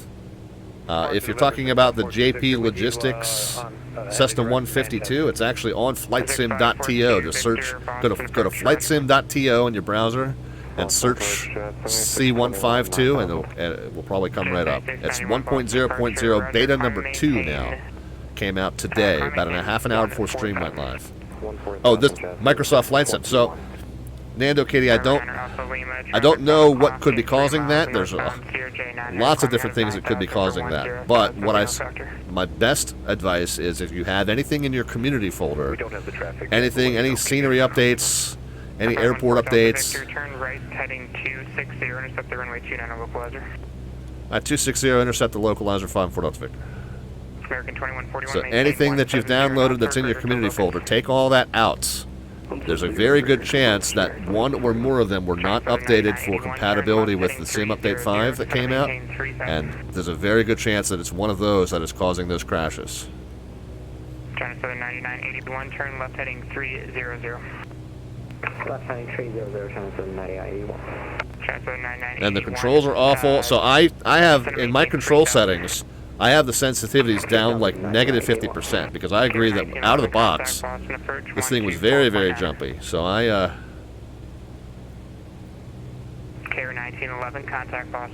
did turn the sensitivities down about to negative 50. Nothing in the community folder, no third-party add-ons. I don't know then. I'd maybe suggest that you get on our Discord and check in with our tech support channel. I don't have any further advice to provide, but somebody over there on our tech support channel on our Discord might. Transfer 9981, turn left heading 250, intercept the runway 22 left localizer. You can see on the VOR2, the bottom VOR gauge. From JC, maintain 1,800 to establish on the localizer. Cleared ILS right 29 approach. And how will this approach terminate? 1,800 until established. Clear for the ILS 29er. We're going to do the published MSFS training if that's okay. For Delta Victor, that is approved. Just advise your missed approach, please. We'll call you Missed Approach on this channel 5 for Delta Victor. Transfer 9981, you're 4 miles from Wayne, maintain 3,000. We're going to keep going down to 1,800.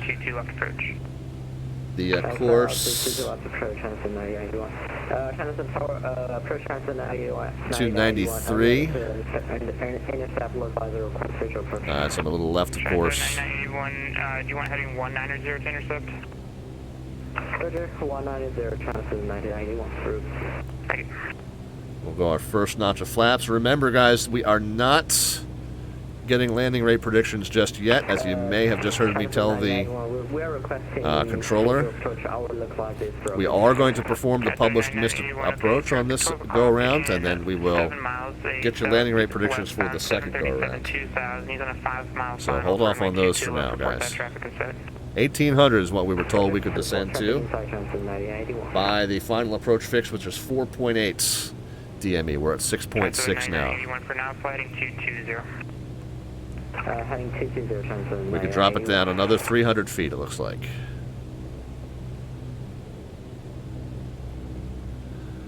Yeah, so Nando Kitty, you were just trying to get my opinion about crashes and issues. Yeah, I've had very good luck.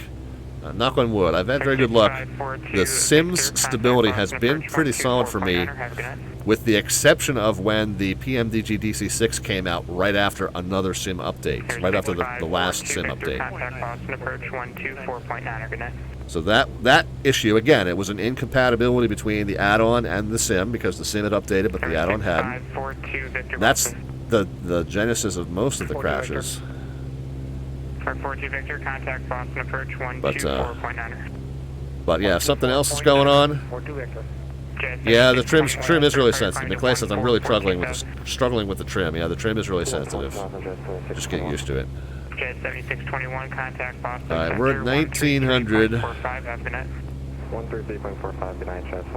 And we should be at 4.8. We should be at 1,800. So I think we're pretty good. We're good about. We have the localizer pretty well established. November 9 Alpha Lima, turn left heading 310, descend and maintain 3000. Two Type says, I got it. Thanks for your help. Oh, well, I'm glad to hear that. R4 Delta Victor, runway 29er, clear for the option. I clear for the option 29er, 5 for Delta Victor. Alright, so we're inside of 4.8. Now we can be below 1800. Contact Boston approach 124. Actually, a little high on the glide slope. We'll get that back down. Again, the winds were reported calm, but I definitely feel like I'm getting pushed off to the left here.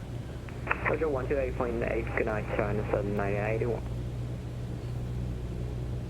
Alright, and minimum, so we're going to need to initiate the go around no lower than 328 feet, so we'll bang that at about 400 feet just to be just to have a little bit of a safety buffer. How old are you? None of your business. Number 445 Papa Victor 5600. I'm in my late 40s. Mid to late 40s. Victor, Boston approach, turn right heading 040, and what is your requested cruise altitude? And that, I'm just teasing with you, man. That information's actually in my bio that's underneath the About tab down there. So, yeah, mid to late 40s, I guess is good enough. Niner Alpha Lima, turn left heading 250, intercept the runway 22 left localizer. So we're 1300. Again, we're going to go ahead and call that missed approach when we get to 4.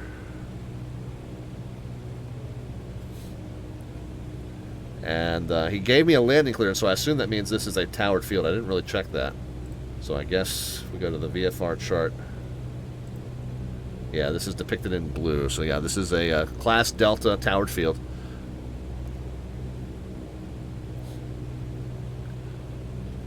So there's not a Bedford Tower controller on the network right now, so this approach controller is basically handling the duties as though he is also Bedford Tower. Or Hanscom Tower, I guess I'd say. Remember, Niner Alpha Lima, 5 miles from Wayne, maintain 3000 until established on the localizer, cleared ILS, runway 22 left approach. Maintain 3000 until established on the localizer, cleared ILS, runway 22 approach, King Air, Niner Alpha Lima. Alpha Lima, just verify, it's 22 left. Runway 22 left, sorry. Well, the good news is I flew the approach pretty well. Boston approach, Kier 3181, 3000, heading 340. Kier 3181, Boston approach, roger.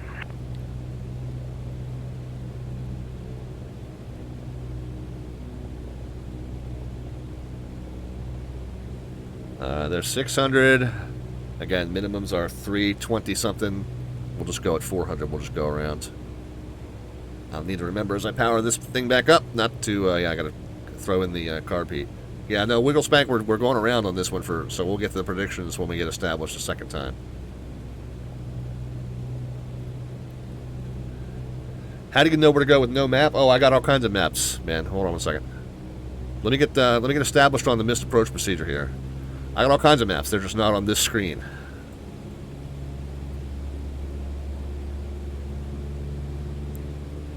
So we're going to climb and maintain 1,000 on the straight out. Let's not overtack the engine.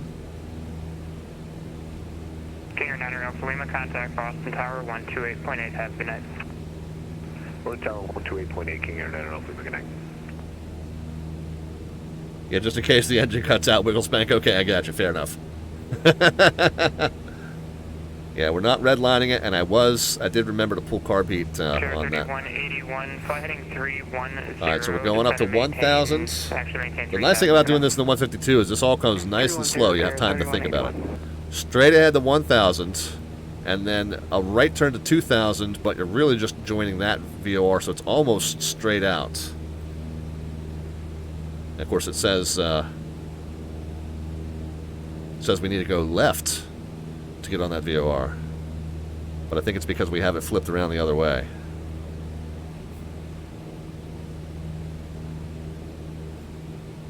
So there's 1,000. Alright, now let's see what happens. If we turn right, does that bottom VOR get closer in, or does it go further away?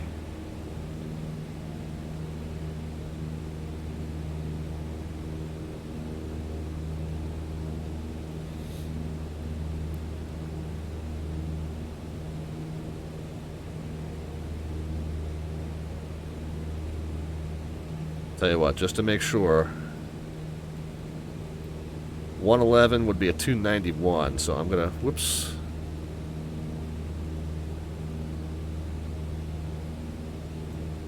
going to flip this around to a 291. Oh man, it's going to take forever. Just to make sure I'm joining that radio accurately.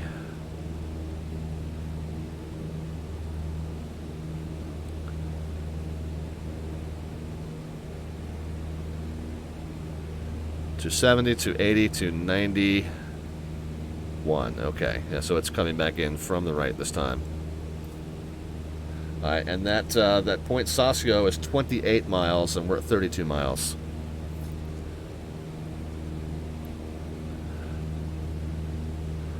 Approach Cessna 514 Delta Victor's on the published missed ILS 29er at Hanscom. 514 Delta Victor, Boston approach, ident. Ident 514 Delta Victor. All right, remember, you can't ident. 3181 Got to do that in the pilot client, so we'll hit that there. 1800, Care 3181. But yeah, McClay, I've got... Victor, rear contact passing 1800, fly the published missed approach procedure, and just advise when you'd like to come back into Hanscom. Okay, we'll fly the published missed, we'll get established in the hold, and we'll give you a call, 514 Delta Victor. Alright, but I got the approach chart here, I got the sky vector map here, I got the airport diagram here. Yeah, I got all kinds of maps and stuff you said I didn't have. I got a whole second monitor over there, man.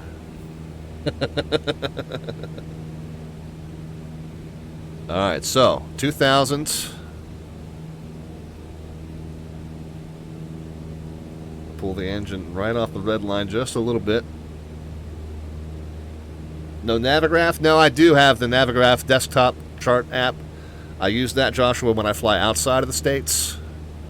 But for inside the States, I just use the FAA's pages. I just find that easier. For 5 Papa Victor, zoom on navigation. Okay, now I am established on that radial. A 111, which is a 291, so I'm going to go ahead and get the heading bug set to a 291 so we can stay on that radial. And again, the DME for that point Saucio is 28. When we get there... Care 3181, 4 miles from Vocus, turn left heading 250, maintain 1800. We're pretty much just going to establish an 180-degree right hold. Very easy hold. We're already coming into it from the proper direction. Makes it nice and easy. But it's 28 from Gardner. That's the key point here. So make sure you don't mess that up. So we're 2000. We're centered on this radial, which is good. We're looking at this DME here, 29. So we're 1 mile to go until we're at that point. We'll do 1 lap. I'm not going to flip the heading bug around. I'm just going to turn until it's at my 6 o'clock. That'll be easier than keep flipping it around every time.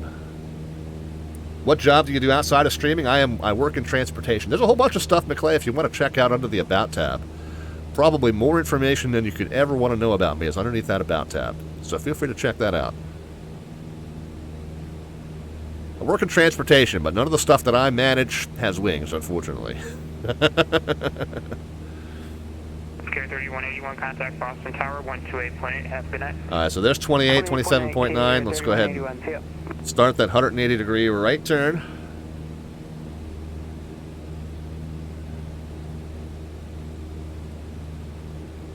So this is the hold that we're in now. Not selecting that very well, but got the idea, I hope. Once we get established on that outbound heading of 111, we'll watch that second hand count around 1 time. And then we'll turn back. Turn back 180 degrees to get established back to that Saucio point again. And at that point, I think we'll go ahead and let them know that we're ready to get vectored for a second attempt.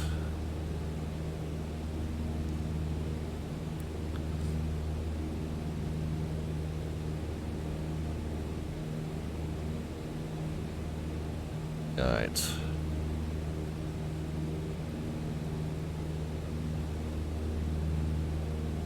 Looks like sun's starting to set here. I did set the sim time back a little bit But I tried to time it so that when we got up to our destination, we were just hitting it at sundown. Approach, good evening, number 36 Romeo, heading 090 about 2,300. Okay, I got an extra 100 feet there. We're at 2,100, so come back down to 2,000. Looks like we got established basically when the second hand was around the 6 there, so we'll watch that count around for 1 minute. And then we'll do another loop heading back to 291, and we'll watch this radio come back into center. And then as soon as we do all that, we'll have completed the requirements of the training program. As long as we successfully land back at Hanscom, we'll just we can ask him actually for a visual approach at that point. I don't think we have to do the ILS again. We can ask him.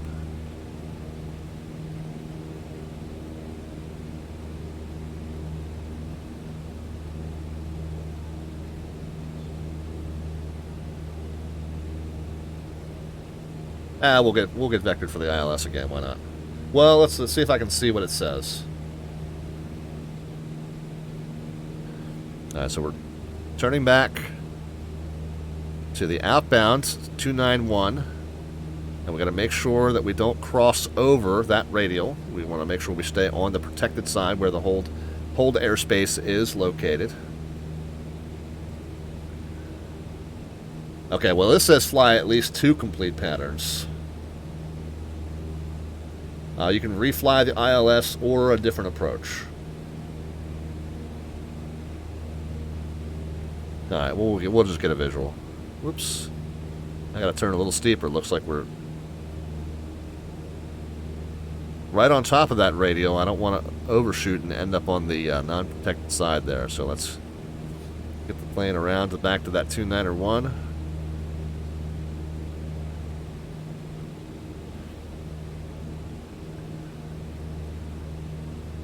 Approach Cessna 514 Delta Victor.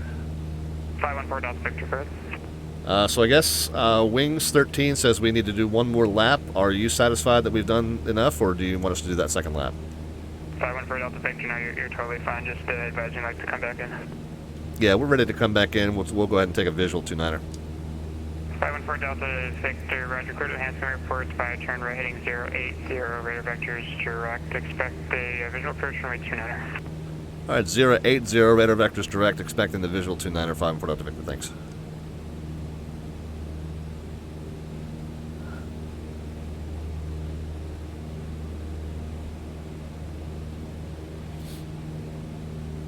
Player, quadruple 4 players with us, how are you? Pleasure to have you aboard. Our tiny ass little Cessna 152. Welcome. Somehow we got 35 people in this thing. It's like the clown car of the sim world. 080 is what he assigned us.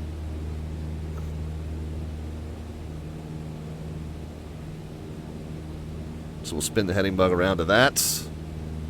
We do still have the ILS tuned, so we'll have some nice guidance as we make that second approach. We'll have that ILS just as a kind of a sanity check to make sure that we're, coming in on a good glide and all that stuff. But really just going to kind of do this visually. There's the airport there, I think. Or it might be that up there. DME says 6.5 miles away, so I would say it's got to be something closer.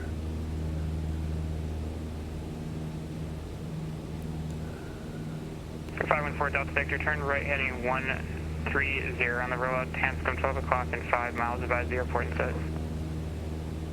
Alright, 130 and looking 514 Delta Victor.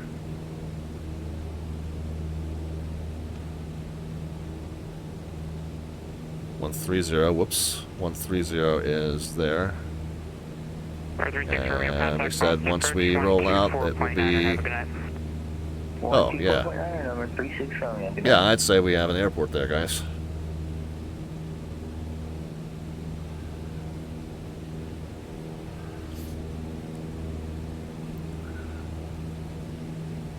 Nicolay says, do you think you could give it a go doing it for real? Well, I have a couple of health issues I would have to get under control first, but it's not out of the question. Approach 514 Delta Victor, we got it in sight. 514 Delta Victor, clear visual approach runway 29. Clear visual 29 or 514 Delta Victor. Alright, so basically the nice thing about a visual is we can kind of just bang this in from wherever we want. The bad thing about a visual is we don't have a nice gradual intercept to the final approach. We're going to just probably fly a pattern here. I'm glad they added a heading bug to this mod. I didn't remember that it didn't have one, but yeah, that's vital. Man, I did not remember that. Yeah, it does look like kind of a new installation down there, doesn't it? The button doesn't look exactly like the other one. Yeah, Papa Charlie, good catch. I'm going to basically maintain this heading. I'm going to spin the bug around to a 291. I think that's the final course. The field elevation, I think we said was 140, 150, something like that. So we'll go to 1150 and we'll call that our pattern altitude. It is time, finally, guys. Finally, to start putting some predictions into the chat. Just a number. No bot command is necessary, and negative sign is even optional. But just a number into the chat, positive or negative, will know that you mean a descent rate, and it represents your prediction of the vertical speed at the moment the wheels touch. Closest guess in either direction to the actual, which we have a little stats pop up that'll tell us that, but the closest guess gets an entry into our raffle that we will pull on Friday. Friday stream, 2 days away until we pull that and the Alphabets raffle. Alright, so we got a runway off to our right, but I think that is a crossing runway. Victor, wind calm, runway 29, clear to land. Or is that our runway? Clear to land 29, 5 Alpha Victor. Let's look at the airport diagram, maybe.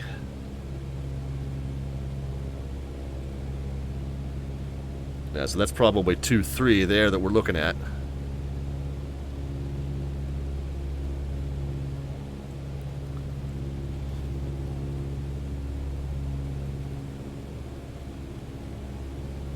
Yeah, we're on almost a downwind. Oh, I see. All right, yeah, I see. We're gonna take this downwind out just a little bit.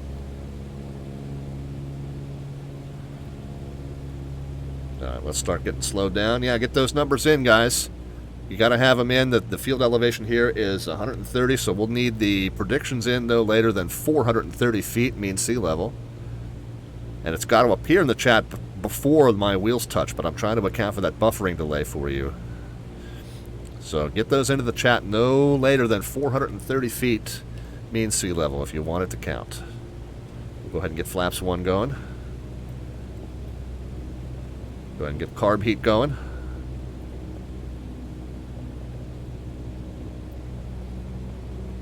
Alright, so we're on our right base now. I think we're well above the glide slope still, according to the ILS, and yeah, we can kind of visually eyeball that, but that's okay. We're going to be descending during this base leg. That'll help us get back on. Yeah, keep those predictions coming, guys.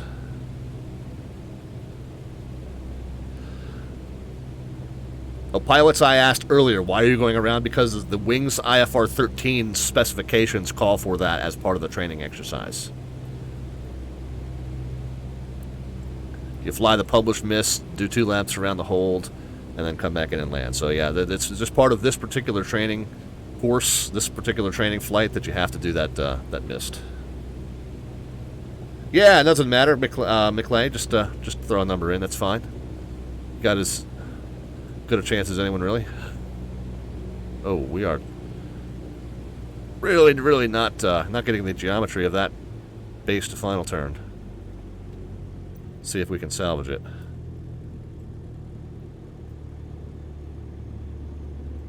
It's the beauty of it being a 152.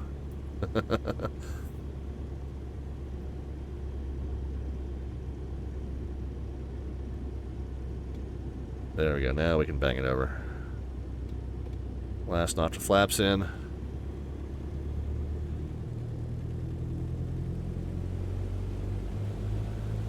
Yeah, now we're looking a little bit better with Pappies.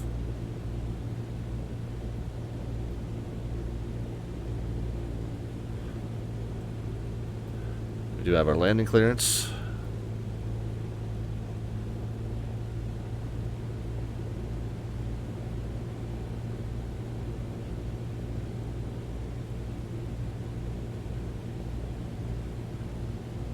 Boston Approach, good evening, Jazz 3 reds, so we'll cross lobby at 900,000 information kilo.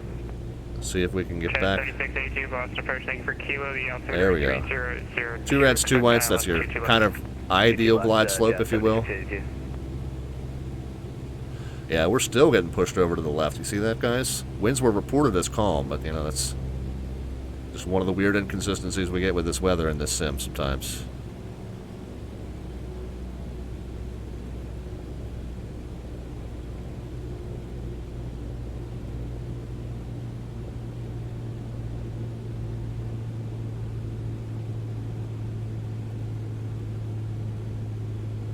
See if we can make that first left turn off here.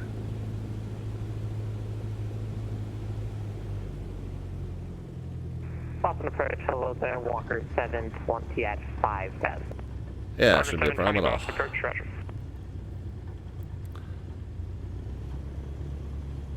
So that looks like it might be golf, perhaps. Taxiway golf. Heading towards the control tower? Yeah, I guess so. Yeah. 514 Delta Victor, welcome to Hanscom. Taxi via Foxtrot, Echo to the ramp. Congrats on passing, I guess Golf Echo to the ramp, and congrats on passing your wing split. Alright, Golf and Echo to the ramp, and thank you very much. 514 Delta Victor, we'll see you. 514 Delta Victor, one little note, it is required to report established in the hold as part of your IFR. Just a picky point, obviously you're totally fine and passed, just wanted to let you know. Okay, fair point. Thank you for letting us know. Alright, so flaps can come in. Landing lights off. Taxi lights are on. The strobe, find it. And Pito, he can come off. Okay, so what he's saying is once I flew that missed approach and I passed over that, you know, that point on the Gardner VOR radial that I was tracking out. And if you remember, I said it was 28 miles out on Gardner, and that was when we were starting that 180-degree right turn. So this here.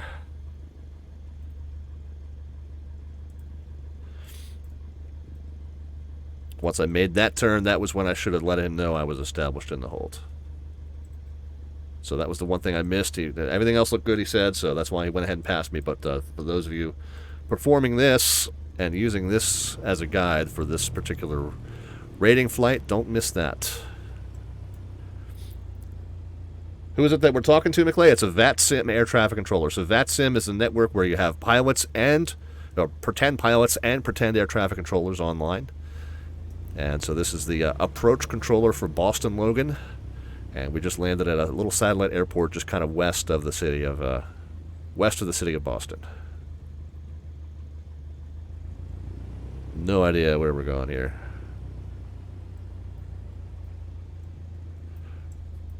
Just going to find something that looks like a GA parking area, and we'll park there.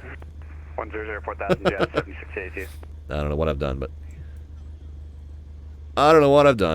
we'll Walker 730, turn left heading 310. Sorry, 720, 310. I was going to verify that. 310 for 720. We'll borrow the service road here. It's a good thing we are already passed, huh?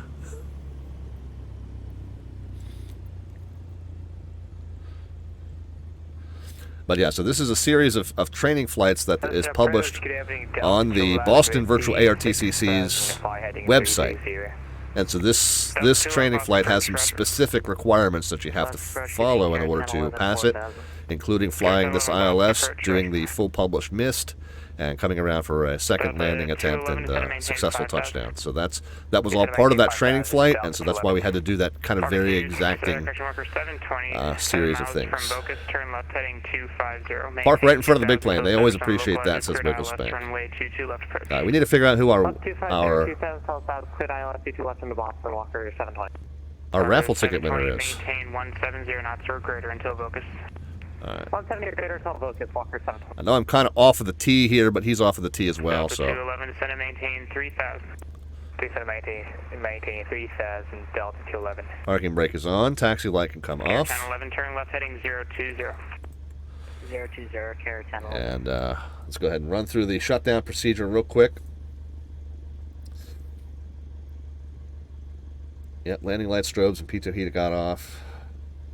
Park and brake taxi light. Transponder, we can go ahead and set that back to 1200. And then we can go ahead and shut that off, actually.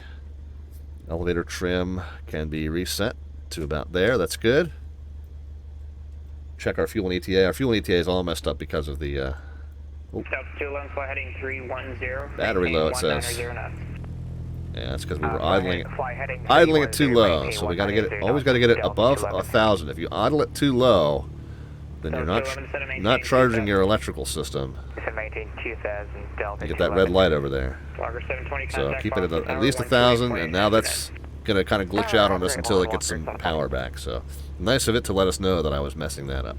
So yeah, you want to keep at least 1,000 RPMs here on the ramp. But we're about to turn that off anyway, as we do just there. We'll go shut this off and shut this off.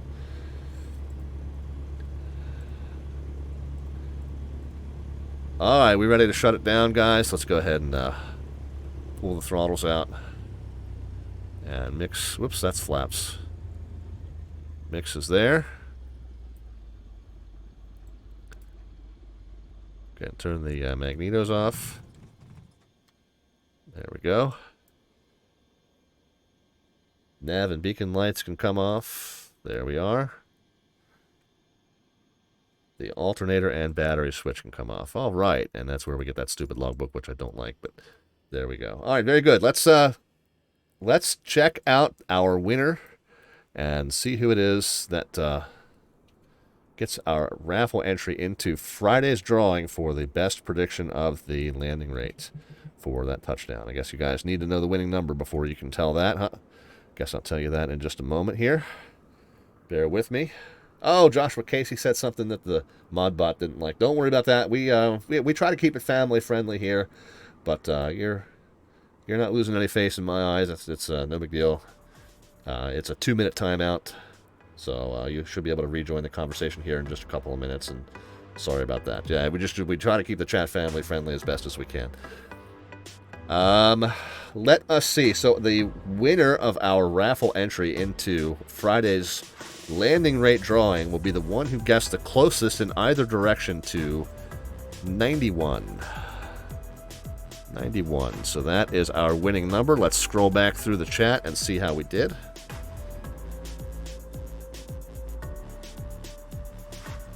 Wigglespank came in with the 71, but that was before. That was for the initial approach attempt, just in case the engine cuts out, he says. Thanks.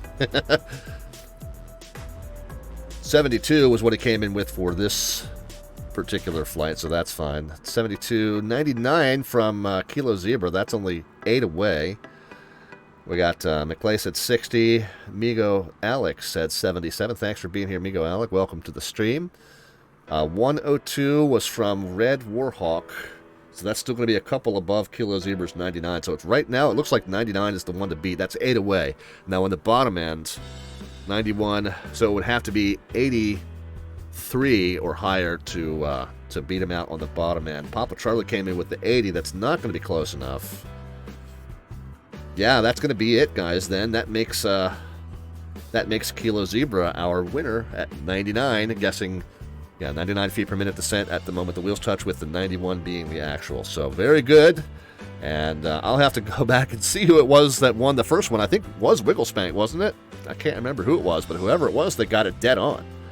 So we'll watch the stream back, and I'll get all 3 of those entries in. Wigglespank, or if whoever it was, I think it was Wigglespank. Whoever it was that got that first one dead on, they get 2 entries for that feat. And then... Kilo Zebra gets 1. So we'll pull that raffle winner on Friday. Hope that you'll be able to join us. We'll be doing some air traffic control somewhere in the Washington ARTCC area. Some delivery, ground, or tower position in the Washington ARTCC area on VATSIM. That's where we will be on Friday. So you'll get to see how this kind of stuff goes from the other side of the controller scope. So please... join us then. If you are the winner and you're not here on the stream on Friday, that's okay. But do look out for your Twitch whispers, because that's how we'll contact you to let you know. You'll need to let me know within a week of your prize election, or at least get in touch with me within a week after we contact you. But hopefully you'll be able to join us on Friday. So like I said, we'll be booting up the tower scope somewhere within the Washington ARTCC. What else that we have on tap, guys. That full show schedule is down there at the bottom below the window there under the About tab. If you want to see what's coming up on the show in the short term, you can always check us out on Facebook or Twitter. We're Slant Alpha in both of those venues. And like I said, the full show schedule is not only under the About tab there, but it's also over on our Facebook page. And we mentioned the Discord server a couple times as well. Link at the bottom right there. And the full show schedule is published there as well. You can join in the conversation there and get some tech support if you need it from people that are smarter than me. And you can ask questions about what you saw, what I did, anything that about the charts that I was using and the procedures that I flew today. You can always ask questions, but you can even just pop in and say hi. We don't mind that either. That's on our Discord server, lower right-hand side. On the left, you've got our YouTube channel. That is an archive of all of our old flight broadcasts. We've been doing this for over 3 years now. But in addition, we've got some playlists for some VATSIM tutorials if you need to know how to talk to air traffic control, what to say, if you need to know how to put a VFR route plan together or an IFR flight plan route together. There's some good resources over there for that. If you want to know how to read US VFR sectionals, need to know what all those little shaded areas mean, you can check that out as well. And if you want to see how I come up with my flight time and fuel estimates, we didn't really talk about them in detail tonight because the estimates were so far off because of the missed approaches and the off-airport landing that we started with, so didn't really worry about it tonight, but yeah, I got a tutorial over there about coming up with estimates for flight time and fuel if you ever want to come up with your own numbers rather than use something like SimBrief or some other online flight planning tool to figure those numbers out. Feel free to check those out. We talked about Friday. The next one after that, on Monday, the 2nd of August, we go back over to X-Plane, and we're going to be reenacting the Berlin airlift flight in our Douglas DC-3, our AeroWorks Douglas DC-3 for Flight Sim, I'm sorry, for X-Plane 11. And it is actually a C-47 Skytrain, so pretty well suited for this Berlin airlift flight. But we're going to be flying from Frankfurt, Germany, up to Tempelhof Airport, and then back down to Frankfurt, reenacting, as we have done once before on stream, the flights along one of the routes of the Berlin airlift in the late 40s. It was a supply run that went on for, I think, about a year and a half when the blockade of Berlin was going on, and Western European allies were banding together to try and get supplies to the citizens over there in Berlin. So we'll be reenacting that flight with historic nav aids reactivated. We got a custom data file as part of that flight that we will be using to reactivate some of the nav aids that were used back in the late 40s to follow that route accurately. So that'll be on Monday the 2nd. And then Wednesday the 4th, we're back into the PMDG DC-6 for Flight Sim 2020. You guys have been looking forward to watching me fly that. I've had some good nights, I've had some bad nights. We'll see what the next one holds for us on Wednesday the 4th rather, at 7 p.m. Our normal show schedule is Monday, Wednesday, and Friday at 7 p.m. Eastern Time, so that's 2300 Zulu time. Hopefully you'll be able to join us again this coming Friday. Air traffic control, we're going to pull our raffle winners for both our Alphabets raffle and our landing rate raffle. All right, that's going to do it, guys. I do ask that you please sit tight, because we're going to find somebody to send the stream over to.